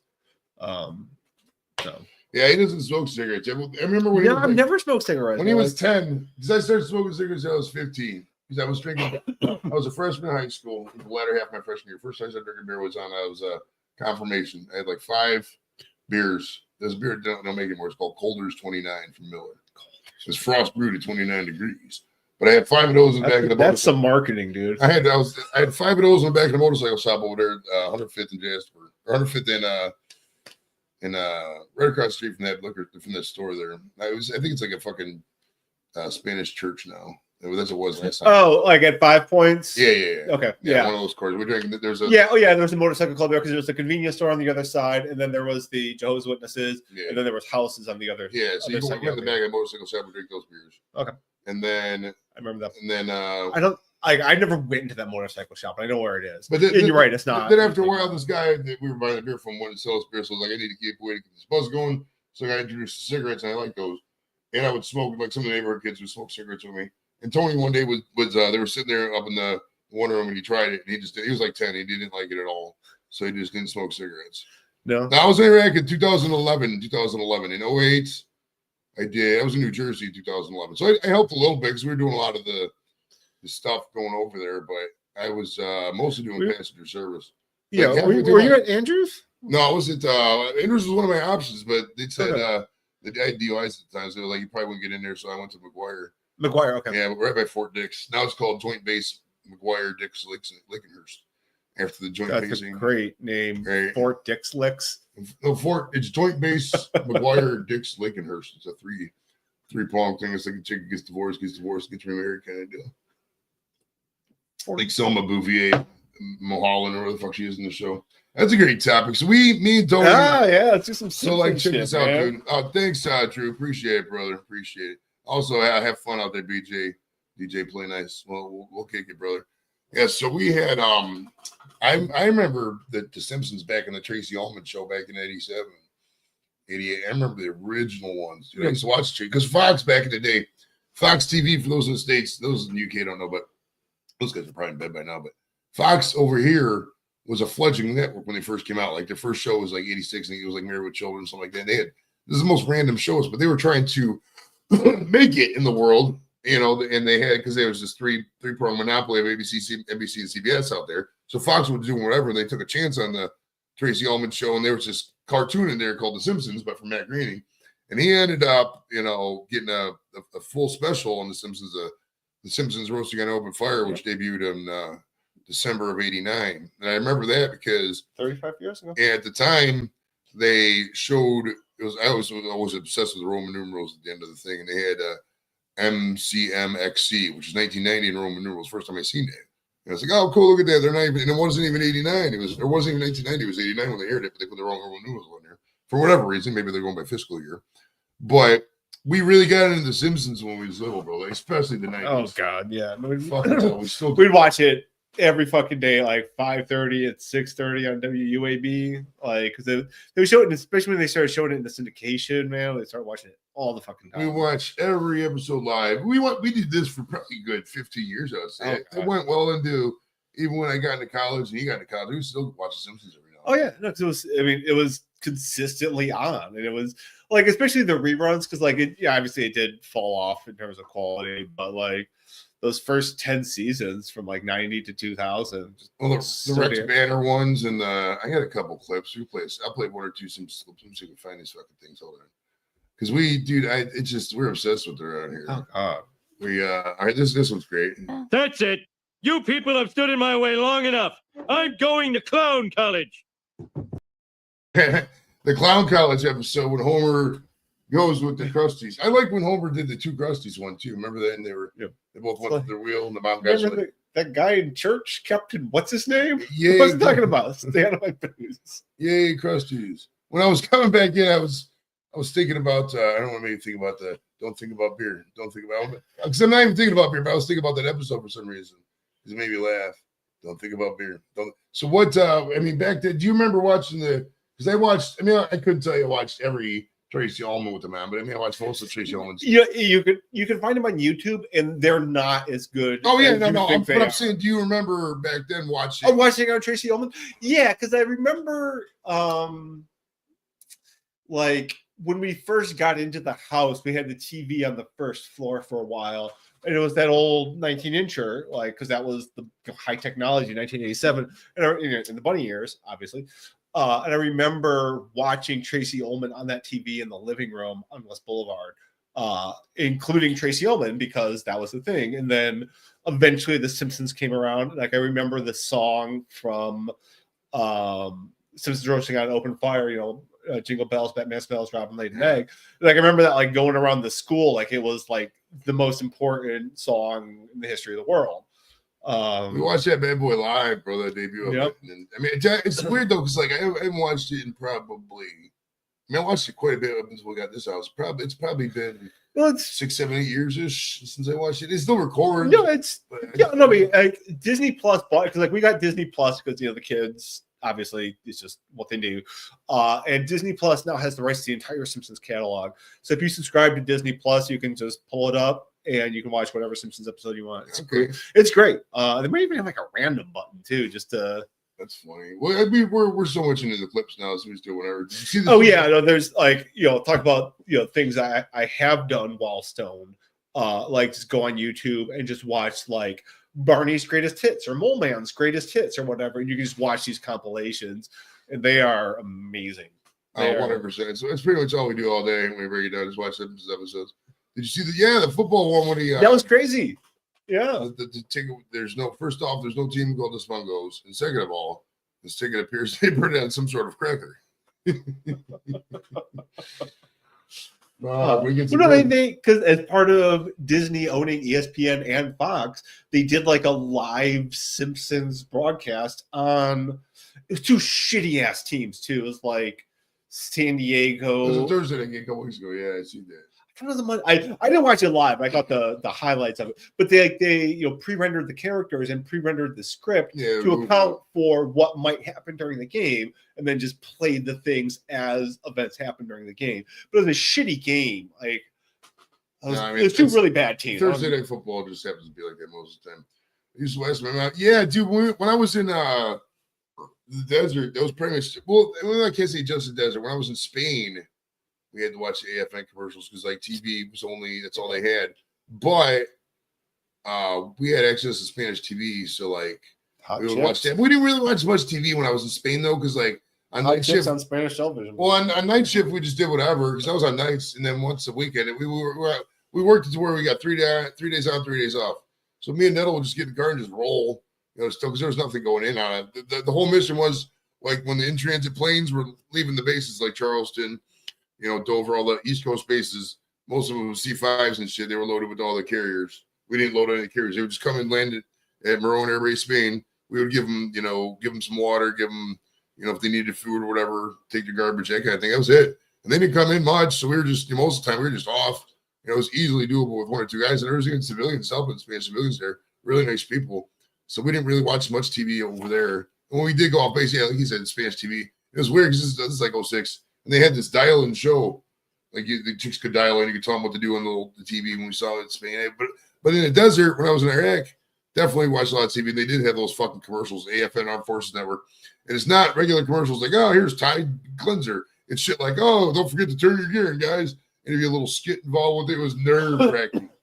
You know, like, Oh, dude, it's so bad. And like the Super Bowl, I was over there for the Packers Steelers Super Bowl in 11, and they didn't have the Super Bowl commercials. They had the AFN infomercials. dude. And it was bad. Yeah. It's still like, well, now with the internet, the YouTube, it's probably gone a little bit, but oh my God, it was bad. Yeah, no, because like you can, if you're, I assume if you're in the service right now, you can just take your YouTube subscription or your Netflix subscription or whatever and get that experience on your TV the way a civilian would, right? But yeah, I never thought about, I guess, because like, you know, like through history and shit like that, like you hear like through Bob Hope and through like, you know, the Voice of America, you know, Radio Free Europe, all these other things that are so important to the history of music. And like, yeah, I mean, like I kind of stopped that at the end of the Cold War. But yeah, I guess if you were watching The Simpsons in Iraq, you had to deal with, I never thought about that before. You told me that. Well, my favorite time was when I was in New Jersey. It was at Night Shift, and they had the YouTube was out by then. But there was other shit too. But the firewall was down, so we just found all these streaming services, and we would just watch fucking Simpsons episodes all night. It was a fucking great time. We still have work to do in New Jersey. It wasn't like there was no work. I started out in special handling. And I worked my way over to passenger service. And that's pretty much every trip after that I work packs because I just liked it better. I don't really like working with cargo. I'm a good people person, but like I just like hanging out and around the computer and chilling like that. The most manual labor we had to do was, you know, pick up some cargo or bags or some shit. Funny time, man, we had a C5 and the C5, like there was they had these C5 Galaxy staircase. That thing was always broke. We never used that thing. So we just pulled the regular truck up. We had to get everybody into the top. In the C5, there's a cargo part up top, or the passenger part's way up top, and then on the bed's the cargo. So we had everybody to go up this crazy ass troop ladder, and somebody just gives me this newborn baby. Like, here you go. It's a month-old baby. I'm just holding. I'm the passenger service driver. I gotta walk up this fucking ladder with this baby I've never met. I just met this baby. I'm holding it. Like, fucking hell. They didn't tell me I was got to carry babies up ladders. It was asinine. But yeah, but the AFM was cool though, because it would show like the UFC fights for free and like the WWE stuff back there was still paying for you. They would show that for free, so it was kind of cool. Yeah, we get WWE on NBC now. Yeah, it's like Peacock. Yeah, Peacock's a good network. I fuck with Peacock. Yeah. Peacock. Oh, yeah. So where were we at? 87. You see, going to high school. What those kids back in the day? What did you think about those guys? We grew up with some crazy characters, man. A couple of those guys murdered somebody. Man. Yeah, Michael Joe. Because I've written about that in the band. Because like most people don't know somebody who's committed murder.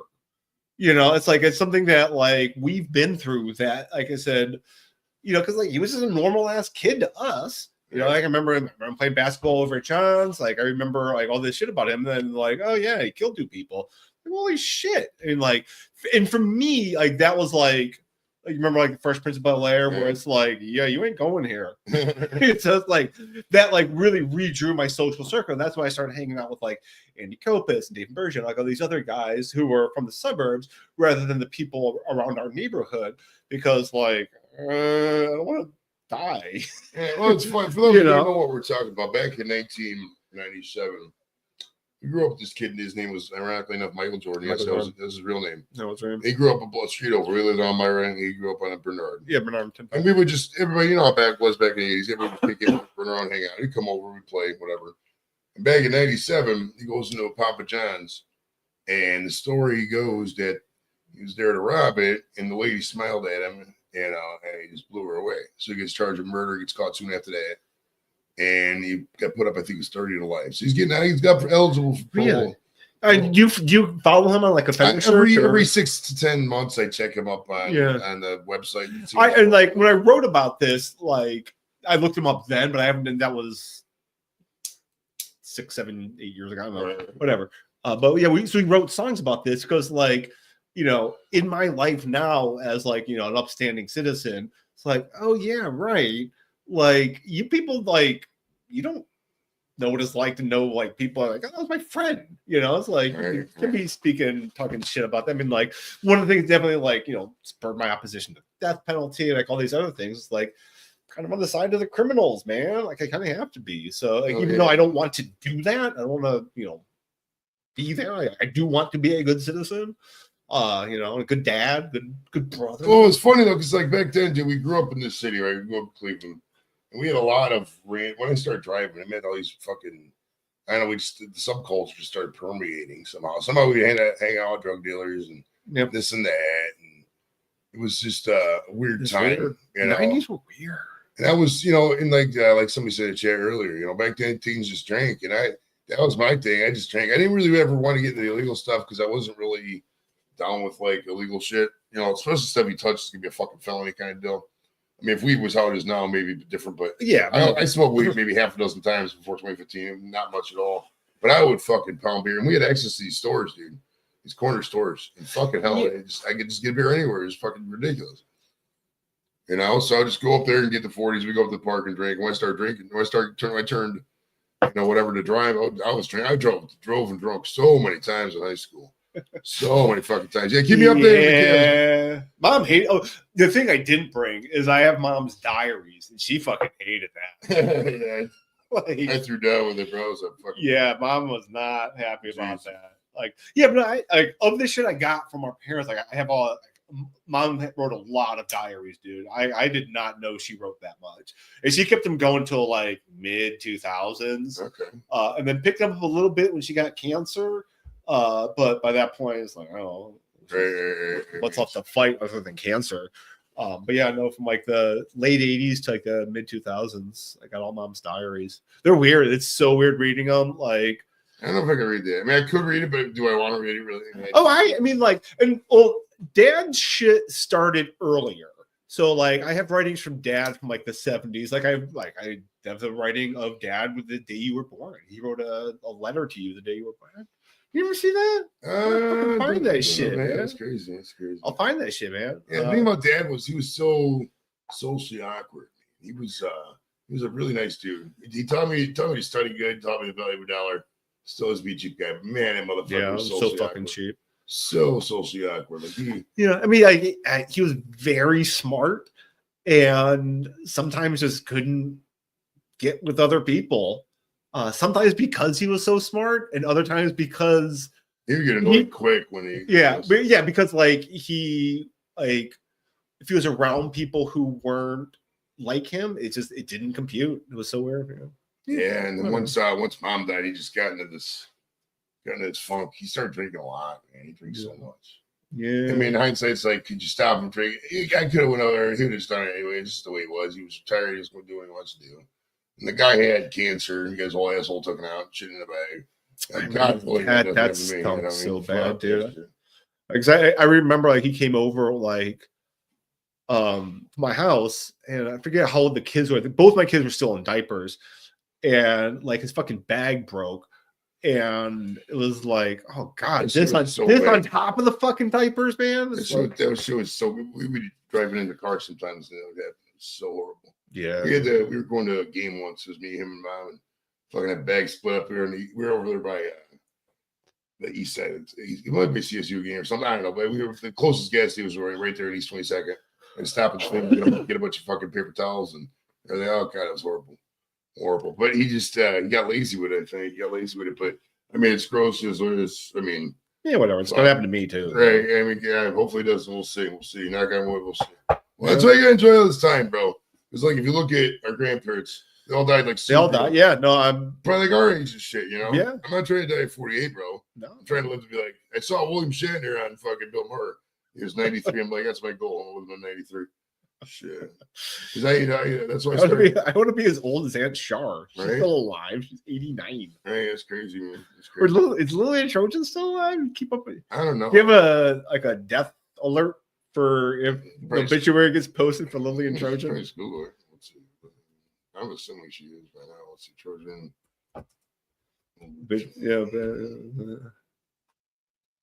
Just this year. Wow. Holy fucking shit. 96. God damn. For those wondering, there was this fucking dude. There was this girl that my mom that we grew up with. She was an immigrant from Czechoslovakia. Came over. Her dad grew up with her kid. I mean, don't say girl. Like she was like. Yeah, but my dad grew up with his brother Paul, or her son Paul, and that was his mom. She just died earlier this year, 96 years old. 96. God bless her. Wap, what's up, buddy? How you doing, Wap? Happy birthday to me, right? Hell yeah. Welcome, sir. Welcome, Judge sir. Webb, BBQ. Wap's a good dude, bro. He was in the guard. He's a retired chief out of Indiana. He does a lot of work with the kids and shit. No. Like he runs a high school ROTC program, I think. I don't know. Junior rescue. Yeah, no, like, because what was I talking about? Like, I did tell Cosmo about the service academies, and Cosmo, of course, wants to join the Space Force. And he's like, does the Space Force have a service academy? Like, I don't think so. I think it's just a lot of the Air Force. You gotta go to Yeah, like the same way like Marines got to go to Annapolis.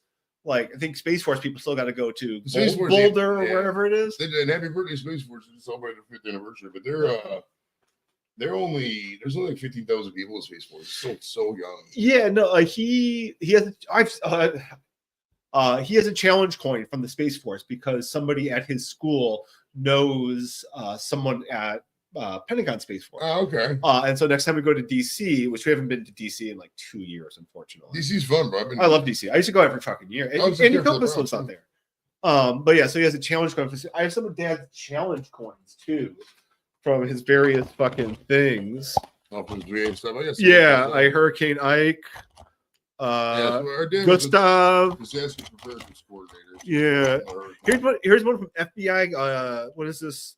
Critical incident response. It's like, you got challenge coins? I do, but they're so sprawled out in boxes. I kind of lost them over here. Yeah, no, like all of these are right here. What's this? This is Veterans Affairs. There's another Hurricane. Did you see this one? Is two Hurricane Ikes? Yeah, he's got 2 ones from Ike. And then, you don't want to put this on screen, but did I give that to you? No, this was in Dad's shit. Oh, I gave that to him. You gave that to him. Okay, fine. Because back in 2000, whatever, I got loaded and I used to buy these coins at eBay. Oh, so you did something? Okay, because So I got this one. Oh, did you do the Jesus coins too? Those aren't me. No, those aren't me. Because like a coin of Jesus, y'all, No. Jesus Christ on a coin. Get this. Well, see, it was funny. I saw a video that people were talking shit about Elon Musk or whatever, and they said that. Do you want any of these coins? No, I'm good, Okay. man. I got way too much shit. Okay. But this is right when I used to get loaded back in 17, I bought there's a Hillary coin and a Trump coin right there. I'll take the Hillary coin. Give me the Hillary, because I have the Trump one. Here, there's the bag. You put in the bag. Go ahead. No, this is Trump, dude. Oh, that's Trump. My bad. Here you go. Yeah. No, because like that's a collection. Like Hillary, because like walking around, because like this has been sitting in a fucking drawer, with a Donald Trump coin next to Confederate heritage flag. Sorry, yeah, Civil War heritage, like Confederate Medal of Honor. There's a great one. Like, It's great. did you do this one, dude? No, that's not me. No. Okay. It says while we're here, Space Force, I'll get pictures of Steve Carell. Yeah, it's Space Force. I don't know. It used to be the U.S. Space Command. I don't. Maybe a little ahead of its time. We throw some money there. Like at the time, I totally mocked it. But like there was a video that I saw recently on YouTube because I watched YouTube with my kids because I'm a good dad. And it was about how easy it would be to disrupt international commerce by taking out a satellite. And like we're talking billions of dollars in damage. And so for something that could be done by like North Korea or something like that. So it's like, think of it that way. It's not about like putting guns in space. It's about how you control the national interest in this domain. Oh, well, the cyber warfare is going to be the next welcome to the party, Big Steve. So it'll be the biggest next. Yeah, we don't have a cyber command though. Like that's when you think of it that way. That's what makes it weird is that we have a space command but not a cyber command. Right. Which are both emerging frontiers of national security, man. Like, well, most of the warfare now is all drones. They don't. The days of Top Gun kind of come to an end. Drones. It is what it is. So like they're gonna have to reallocate resources in the service. To keep the fucking war machine going, you got to keep having troops. So they're gonna put a lot more troops, I imagine. Leon has a BattleBots club at his school. And like I see the things that they do, and there's like you've seen BattleBots before, right? Yeah. And like he just builds them, and I'm like, this is totally fucking training for whatever's coming next. Because like, fuck yeah, like that's dude. Back in the 80s, we used to have to. You don't remember this because you didn't go to school back there in Chicago. But we used to have a cargo net and these ropes, And we used to have to climb up the net. This is all training for fucking Cold War shit. It totally was. I mean, there was no reason for us to do that. Is that my dad built it in the backyard? We used to have physical fitness tests. Everybody who was alive went to school in the 80s could vouch for that. We used to have fucking physical fitness tests. I had Arnold's fitness test. But no, there was a nationals test you had to take. Damn. If you were, It's weird because like that actually comes up in Richard's thing because like I read this thing and like because he went in and like they asked him like what sports do you play and he's like he played baseball and football and he played basketball. He died in basketball. he died in basketball court. But like that came up in his fucking intake papers during the war because they wanted to know what you could do. Right. So and although eventually he did end up he was in armor. So he drove a tank, and then like as soon as his mission was done, he went back and taught.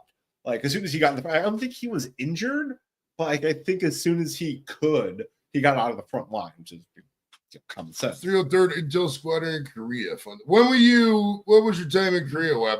Because I was in Korea in 04. And dude, Korea was probably my most drunk trip, I would say. There was 2 trips I took in the service when I drank that were really fucking crazy. The one in in the summer of 2001, I went to Travis Air Force Base. And fucking hell, I got lit, dude. We got lit all the time. That's where the 2 major incidents from that trip was me kept falling asleep on day shift. They wouldn't give me nothing to do, so I was sitting there falling asleep. And so they were like, "You're off the tour." This was like the Thursday before we were supposed to leave. So I was like, "Whatever, I'm gonna drink." And then actually there was 3 incidents. The other incident was we were at this bar off base in Vacaville, California. And this is right around back. You gotta think of the time, 2001, California. They're really big on ecstasy. Everybody's doing ecstasy. So I'm at the bar, and my buddy Aaron Dilly. I was like, dude, I sell ecstasy, bro. I'm on ecstasy right now. And I was joking about it. And he had these pills like Ritalin or something. He's like, I got these pills. And I didn't realize there was this fucking OSI, Office of Special Investigations guy at the bar. So we get in the car, we wrap the bar night up, and go back to the base. They pull us over, give us the fucking works, bro. They pulled us all out the car, questioned us each individually. You got to get drug tested. I told the guys, like, do you know what here? I was like, I don't remember saying this. I'm fucking drunk. I was like, dude, I don't know if like I said something about killing a grandmother. I don't know why I'm here. You tell me why the fuck I'm here. And ended up working out to where the worst thing that happened was they just switched me a shift. I can't remember what it was, but that was a wild trip. And then Korea, bro, fucking I have had Baker's Square, dude. They used to have one down the street here, but they closed it. Well, Mom loved that because Mom brought Baker Square pies to a lot of shit. And Gail's like, what is this? Why does this matter? And I'm like, I don't know.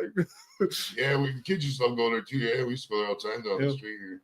And they tore it down. They're building something else. I don't know what it is exactly. Okay. Yeah, I haven't been up that stretch already. There's that one, and there's the one. Thanks you all for the super chat, brother. We were they're building a Texas Roadhouse down the street too, and it's been under construction for like they haven't even broken ground yet, bro. They put it's been like 8 months, and they just got the fucking fence around it. My favorite Leon story is we went with my in-laws to Texas Roadhouse out in wherever the fuck it is, and they got those like smart menus there. And like his tablet died because like he took his tablet into the thing, and that's fine, whatever. And then his tablet died, and he starts like playing with the thing. He starts playing with it a little more, and he just like, and eventually he gets to his own browser, and he pulls up YouTube. And he starts going back. He's watching like it's because he watches like Minecraft YouTube videos, like every 8 or it was 7, I think, at the time. But so yeah, so like he fucking hacked the goddamn menu at Texas Roadhouse. That's nice. Yeah, no, he's fucking late. Hey, man. give me another 2 minutes while I get some water. Oh yeah, yo, fill me up. You want another one? I'll just give you another bottle. Okay. All right, whatever. Yeah, entertain the people, bro. Entertain the people. What else we got in here? Oh, I don't know. Okay, I'm not gonna do that one. Yeah, like the coin of Jesus. Like, guys, don't buy coins. like when my dad got into that shit, I guess Joe must have gotten into it too because he fucking broke that shit back out too, man. Like that's nah, man. Keep your money tight. All right, we got some army guys up in here. Welcome home, soldier. Yeah, I pacifist. Christian. I know those things kind of like don't mean what they do to a lot of people, but like, no. Got some more Army and Air Force guys up in this now. Yeah, Is most of your fans like military? I that's, thought they were like sports. that's a standard thing. We got a lot of UK guys too. They're not watching right now because it's late, but yeah, Web was in the service for quite a while. Retiring. Okay. Did you ask to answer the Korea question, Web? When were you in Korea? Like what years? Oh, there we go. Because he was a year after I was. That was a fun time, dude. Were you at Osan or were you at Kunsan? I was at Osan. Osan was great, bro. I still got jerseys from that era when I was over there back 20 years ago. This guy. Hold on. If you're a Catholic and you're a soldier, you might need to see. Which one was it? There was one that was like Saint Michael. It was at Osan. Okay, baller. That's where I was at, bro. Is this it? I don't know. I mean, I also might not have brought all of them because they're so stupid. Like a coin of Saint Michael from the Bible. Take a coin out of them, right? I got Virginia gave me one of those before the desert. It's St. Michael. No, not like a scapular, because that's legit. Like carrying a scapular or a rosary or something like that. You know, seeking the protection of the saints on our daily life. That's normal. When I was over there, coin of Jesus. At least when I was in the desert, I had a coin in my pocket. I can't remember which one it was. It was years ago. But okay. Well, we used to have coin checks. Like we used to keep a coin in our wallet. And then that's what these are, and that makes sense. That like the FBI or somebody would give this to Dad. Well, no. We used to have in the Air Force. I don't know if other services did this, but we had. Every squadron, if you go to a different base, they'd have a base coin, shit like that. But every place would have a coin, and you carry it in your wallet. I always carry mine. Like you look at my wallet, I always carry. I don't do it anymore because it's been forever. I don't drink anymore. But you just put it right here in the back of your wallet, and carry it with you. And when you would go to the bar, you'd call coin check. You start tapping your coin at the bar, and whoever had a coin, you were good. If somebody didn't have a coin, you had to buy a round for everybody who's at the bar. And if everybody had their coin, the person who called the coin check would have to. Yeah, they have to pay. Yeah. No, because what's the reason I found out about this is because like when Cosmo like wrote these letters to this lieutenant in Space Force, he got a Space Force challenge coin from like the Pentagon. Mm-hmm. And so like if somebody wanted to make my kid buy a drink because he doesn't like it's in a safe place. But like when we go visit this guy, you know, whatever, he's gonna get the standard tour, he's gonna take out his coin because he has a challenge coin from the fucking Pentagon. Oh, there's this dude, Marco Cuevas. He works a lot with vets and stuff like that, but he has access to like these tow planes. So if Cosmo or one of the boys is interested in like, you know, getting up close thing and shit, he can get like a glider tower? You know the tow planes that sit tow like shop. Oh, the banner tower. Yeah. He does that kind of stuff. But it's funny, he'll post pictures on Facebook like, oh, it's a great view, and it'll be the Browns tailgate, and they'll be like, oh, there's a view from the other side, and they take a picture of planes in it too. It's funny. They both of them like planes, but not like that. Right, you know, right. like they like them like I like them like they don't build models. I wish they would. They still might. I don't know. They're young. They're still little, bro. The oldest one's not even 10 yet, right? Yeah, Leon will be 10 in March. Okay. So yeah, so they're entering that phase. Although Cosmo is the aviation and space guy, Leon's the hacker and the gamer and that kind of thing. So. I mean, these younger kids, bro, they probably only work. We'll probably just give money, you know, because it's what are they gonna do? Go work at the fucking Walmart? Go work at the CVS? Stand there and go like this all day? I'd rather just pay the kids to sit here and help me out. You know what I mean? So I don't know. It's the whole system is going to collapse here soon. I think at least what we knew as a Cold War. We're in late stage capitalism, man. It is what it is. Late stage capitalism. You can't really change it. You can't. You just gotta hope for the best and figure it out. I mean, the world as we know it is just not the same. It's the first generation American history as good as our parents, they say. I did not outlive my parents. I think we're gonna end up doing better. Play the dog. God, where do I have the Barking Dogs Christmas? I have those somewhere. I don't think I have it. Barking Dogs Christmas? Yeah, we were. Dude, I love I played Barking Dogs. Take me out to the ball game, and it was the first time Cosmo cussed at me. He said, "What the fuck is that, Dad?" That's funny. That's great. He's 8. Obi, dude, Obi. The funny thing about the beers in Korea, what happens is that like you'd be drinking an it'd be like, okay, give me an Obi, and then come in the Obi bottle. Be like, hey, give me a Bud Light. The Bud Light would come in a fucking Obi bottle too. So it's all the same fucking beer. They just put a different label on it. I didn't give a fuck over there. You didn't know that? Like, there's literally a Simpsons joke about Bud or Duff Light, Duff Dry. It's the same fucking thing. No, but in Korea they would fucking just do it. And then the soju was like the best way to describe soju is like kind of like vodka. It's like a rice based liquor, I think. No. But you don't know the potency. You don't know if it's going to be 20%. You know if it's going to be 100 proof. You know, et cetera, et cetera. So you just get fucking lit. Yeah, I was fucking crazy drunk. That sounds terrible. Well, it was Like, what do you do if you get a weak shot? no. Well, they mix it in with like grape juice shit like that, so it tastes Okay. like. So they mix it in. So you can do it straight. They sell it in bottles and they just mix it with shit. Oh. They have this thing called a combat bowl. You just take a like an army helmet kind of thing, put it down on the table, put like a fucking gallon of soju in, put 15 straws on there, and everybody just sucks it down. Everybody at the same time. Pretty unhygienic. Yeah, and what somebody said about the Juicy Girls, yeah, they would have these. I mean, in hindsight, it's probably human trafficking, but they would have these girls from either the Philippines or sometimes Russia or wherever That's human trafficking. come in here, walk around, and you want to buy this Juicy? It was like at the time $8, a lot of money for a little glass of orange juice. They would sit there, touch your arm and shit like that. How it is in a strip bar, but they wouldn't do anything. The places where they did do stuff, they ended up they would shut the place down, and it was happening constantly. We love you long time. Crazy man. cycle, yeah, it's just like that. Literally a crazy cycle of that. Crazy cycle of that bullshit. Some of these guys are falling in love with these juicy girls and marrying them and shit. These young army guys and everybody else in the base, fucking all lonely. Yeah, I mean, like that's like It's horrible. in Richard's record. Like there was like after his dad died, because like that's what it comes up because like then he transfers it to Lillian Sirksness, who was not Lillian Owens at that point. So they were obviously together at some point. So it's like trying to piece together for myself the nature of that story because like Joan was born at Fort Hood. So like, was she pregnant? Like, I don't know when she got pregnant. Like, was that like before or after his combat? It's like, what if he died in Salerno, man? That shit would have sucked. But yeah, like, but then he came back to Fort Hood.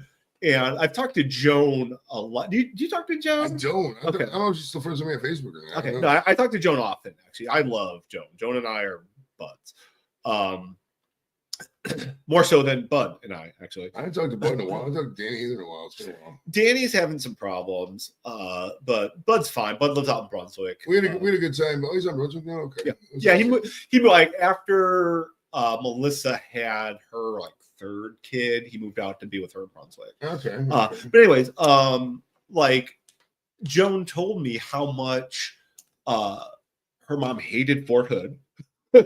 She hate I tried writing about this, but I'm not done with it yet. I gotta keep stewing it over because like she was an immigrant and she spoke with an accent and she was in Fort Hood with all these Texas, dames. And she hated it and she wanted to get out and she resented her accent. And she was there's a reason you and I are both so assimilated. And it's because she hated it. And she hated anybody who spoke native languages. And she was very American, very red, white, and blue. And that's just like, and so hearing Joan say that, because again, she died before before I was born. She might have died right around the time you were born. No, I just said 73. 73. Okay. So, Yeah, no, so- not at all.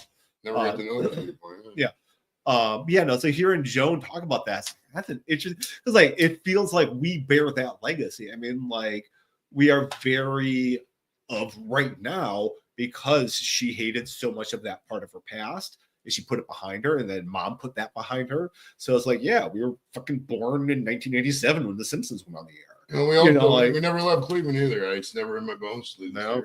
It's not. I can't do it. There's no way. I mean, I travel? Fucking hell, I'll travel. Dude, when I retire, bro, I'm going to be a traveling fool. That's the only reason I do the shows, because eventually I'd like to. You want to hit these people up? Hey, man, why I travel now? I've seen half the people in the chat. I haven't met Thrash yet. I mean, what yet? But, I mean, a lot of these people earlier in the chat, just go up. I met, watch the example fade now, because fucking there's nobody here.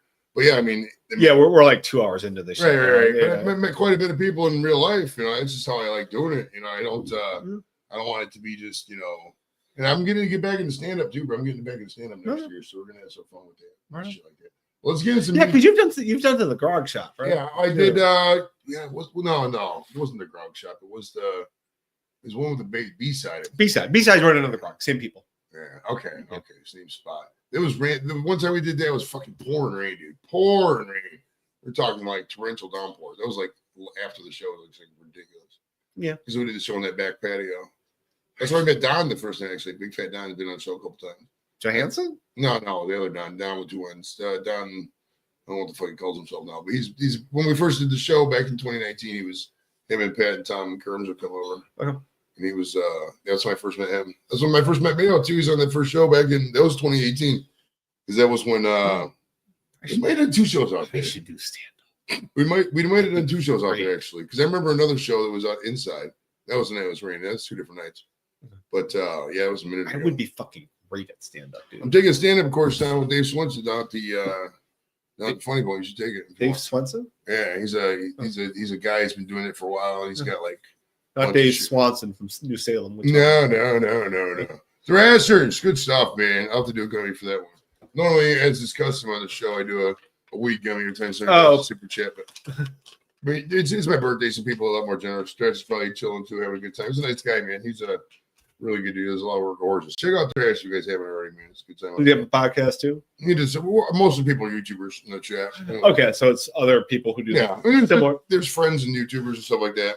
Different people. Thomas, like this guy Thomas Mello, he's like a beer reviewer kind of thing. He has a band too. Speaking of bands, get some music, dude. What? Now you grew up. You were always playing the records. What first music did you like? You used to like '90s. You used to like the hair metal. We were. Yeah, I got a lot of. I mean, Guns N' Roses, obviously a big thing for you, big thing for me. I love. It's still my favorite band. Yeah, they're fantastic. And like they continue to be good. Like I continue to listen to Guns N' Roses up until like Spaghetti Incident. Like I don't do Chinese Market. I'm not gonna go see them now. That's fucking stupid. But yeah, no, it's funny. Like I had a really clear flashback. I was playing piano the other day, and I played These Days by Jackson Browne. And I remember, and it was snowing. Because the kids had a snow day a couple weeks ago, and so it's like, once I finally got them like locked into their tablets, I'm like, fine, I can fucking play piano now. And I played These Days. I've been out walking. I don't do too much talk. And I'm playing it, and like I remember having a snow day at home on West Boulevard and going through Aunt Kathy's record collection and pulling out this Jackson Browne record and hearing that song. And it's like, wow, this feels really familiar, because like it was a snow day.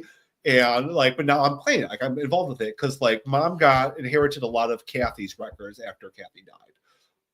And so that was the bulk of her record collection. And so that's where I got a lot, like Simon and Garfunkel, like all that shit. Beatles, obviously ginormous Beatles fan. And so we always ask everybody who comes over or comes to the show, Beatles or Queen, who you pick out of those 2 bands? No, Beatles. Beatles. Okay. So he's a Beatles guy, everyone. Yeah. Beatles guy. That's an interesting question, though, that you put Beatles in that, because people say like Beatles and Stones or whatever, because they were at the same time. Queen did not record. Queen did not record at the same time the Beatles did. The first Queen album was 71, and the last Beatles album was 70. So they were not active at the same time. But they're good. Well, they're two Transition, quintessential British bands in my opinion. Well, it's funny. I've asked over 100 people that question. Probably 150 people who have worked with people. I asked Sam Fox that question. She worked with Freddie Mercury. Like she was kicking it with Mercury. Okay. She asked Tommy John that question too. That's a good question for you. Have you ever watched the show? Have you ever checked out any episodes of the show besides today? Yours? Yeah. Oh, you had a wrestler on. Okay. It might have been the time you had Jake the Snake on, because I liked Jake the Snake. Jake the Snake was legit. He was funny. Yeah.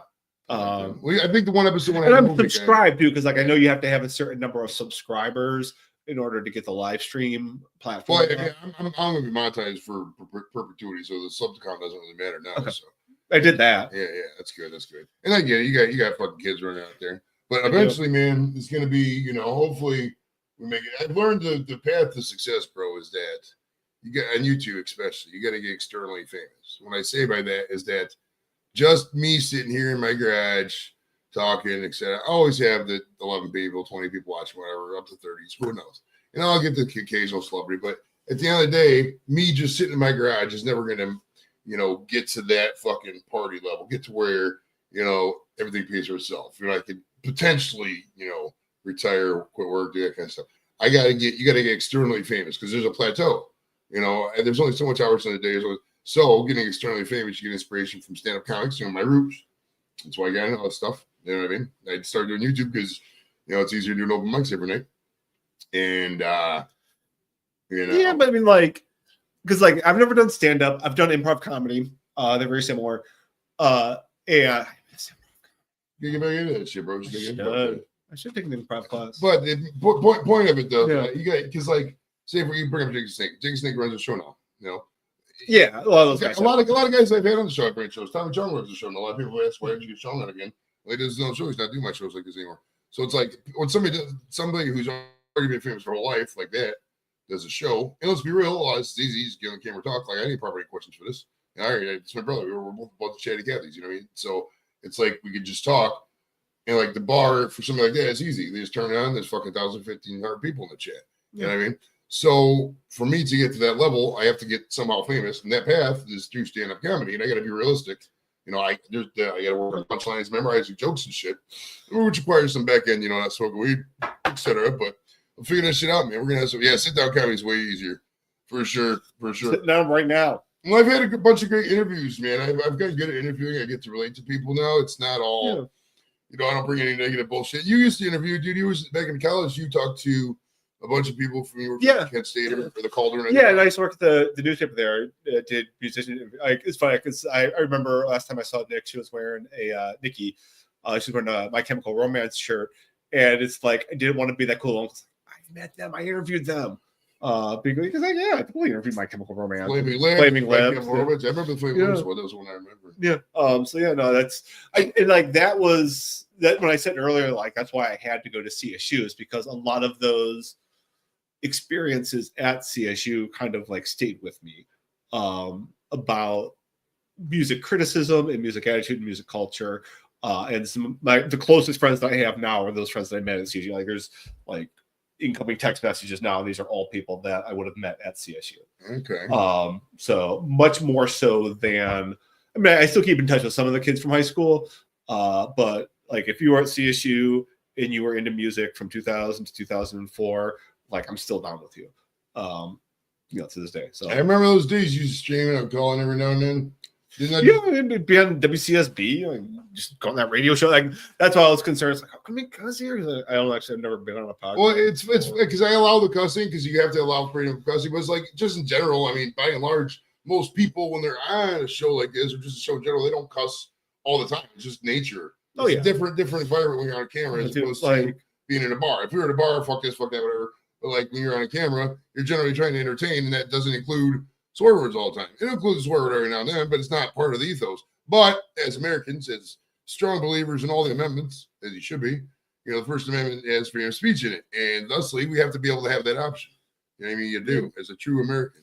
Yeah, as a, you know, communicative human, you have to know all the words and know how to use it. Because that's where I am with the kids right now, is that, because like, they know how to cuss. And like it's the important thing is knowing like when is this important? When is this the right time to use some of these words? And I think they get. I mean, like, and you know, my sister-in-law Shia, like Leon told Shia to shut the fuck up a couple months ago. And it's like, and like Shia's like, yeah, I had that coming. Like he's no, sorry, leave me the fuck alone. Sorry. It's like she's like, yeah, I was pestering him. I had that coming. So it's like, good job, Leon. You told your aunt to fuck off. Like, you know, good job. You know, so it's like that's where I am. But like, you know, I don't have a YouTube. I mean, like I watch YouTube, but you know, well, it's. I mean, I spend quite a bit of time on YouTube. I mean, I'm not here a lot. Like most days, I'm usually streaming with somebody. It's easy. I mean, do I still go out? Yeah, but I'm not a drinker anymore, really. So it's like we can go to the bar right now and, you know, stare at the wall. I mean, the Cavs game is on, so I, you know, sometimes I would go. Yeah, if everybody's out there, fucking give me a Cavs game up. Who they playing? I want to say, fuck, I have no idea. I'm not gonna lie. Okay, Google, what's the score of the Cavs game? Let's see what we got. Currently, the Cavaliers are leading the Bucks 8-6 in the first quarter. Oh, it just started. Okay. Oh, the Bucks. I didn't even know you had to Google over there. Oh yeah, it's been. I've had the fucking fireplace thing playing there for a while. Oh, yeah, I saw that, but I thought that was just like some gimmick. That thing gets high, dude. I'm telling you. Like, I'll tell it to play a song. Sometimes I'll be like, okay, I'm playing the song, and it just like won't play it.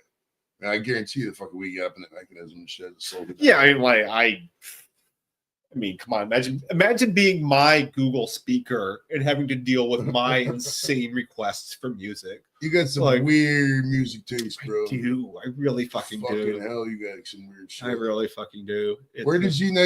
What was the Expecting Rain was your first band, right? Yeah, Expecting Rain was the first. You went to some crazy concerts in high school, man. What was some fun once you went I mean, also, I worked at the Beachland Ballroom for 12 years. I mean, like, you talk about bar culture. I mean, like, it was a music bar, and I was there for a long fucking time, way past my expiration date. I only went out there once or twice. I wasn't at the beach like much. I don't even remember what occasion, but I went out there once or twice or something. Might have been your band, I think. I think you guys did something. I hope so. It was a good play. I mean, like, shout out Beachland. It's a good place. It's a good bar, and they've got great bands. I was there twice a week working for 10 years there. And I probably 6 or 7 was there, like a lot. And then I kind of tapered off as I grew up. Well, eventually you get too old to go out every night. Yeah, and like kids too. You can't really. Yeah, kids. And it's like, and I didn't want to be drinking every night either. Like, that was another thing. It's like, maybe I shouldn't be here. So. Fun calories add up, bro. They do. But yeah, nothing. Like, I've seen tons of bands. And then along with that, I also got into record collecting, which is like. It's weird. Like your jerseys and shit. Imagine that, but with like music. No, I know. It's fucking weird. Like, it's a whole other fucking. Like, I got out of it. Like, actually right during pandemic, man. I'm like, I want to sell this stuff. So I sold 3/4 of my records. Got $1,000 change for that. Like a couple of $1,000. Okay. Good shit. And so it's like I put that into other things, like I got a better guitar, because like that's what I decided I wanted to do more, is play music more and listen to it. I fucking collected records for so long, dude. I collect the baseball cards and random collections. Yeah, that's why. Like when Dad died and we cleaned up that house, we had the house cleaned out, whatever the fuck it was. And it's like I saw just what happened to collections and just what this and that. Even when we cleaned Kim's mom's house out. It's like I really got away from material shit. I'm trying to, at least. I know you may be saying, Jesus, fucking crazy, you're like, all this bullshit. But I'm trying not to take on new shit. I'm trying to, and when I do spend money, it's going to be on trips, vacations, experiences, as opposed to, here's another toy you're going to throw away in 5 years, this and that, like this. The only thing I really buy is hats, and I usually get them on sale. I mean, so I really don't. Yeah. I get at least the least I collect, you know what I mean? Yeah, no, I think that's the experience of cleaning out Dad's house kind of like instilled that into me for sure. Like, yeah, I don't want to do this to my kids. Right. When that wasn't bad. Like, I've been to friends' houses because, like, I have my friends, like, motherfuckers be dying, Right. And so it's like mom and dad were not the worst. I've seen way fucking worse. Oh my god, dude. Holy shit, motherfuckers be. Oof. Oh, it's a good industry, Gadget. If you guys ever want, you're like, why can't you get a job? Get you a truck and fucking clean out houses, dude. There's fucking so much money in it. You'll find random shit and fucking hell. Yeah. You get paid too. You get paid a couple grand a day for that bullshit. You just rent a dumpster and fucking haul it. There's jobs out there if you want them. There really is. You just have to accept the realities of a current economy. I mean, we're going to be a lot of service stuff, a lot of doing shit for rich people. I mean, that's just what we got to deal with until we revolt kind of deal. I mean, it's it's going to be a crazy world out there. You got to just have fun with it. You do. Shit. I just wanted to say, you want the very last gift in the bag? I know you've wanted this one for years. You fucking ready for this? That's what we got here.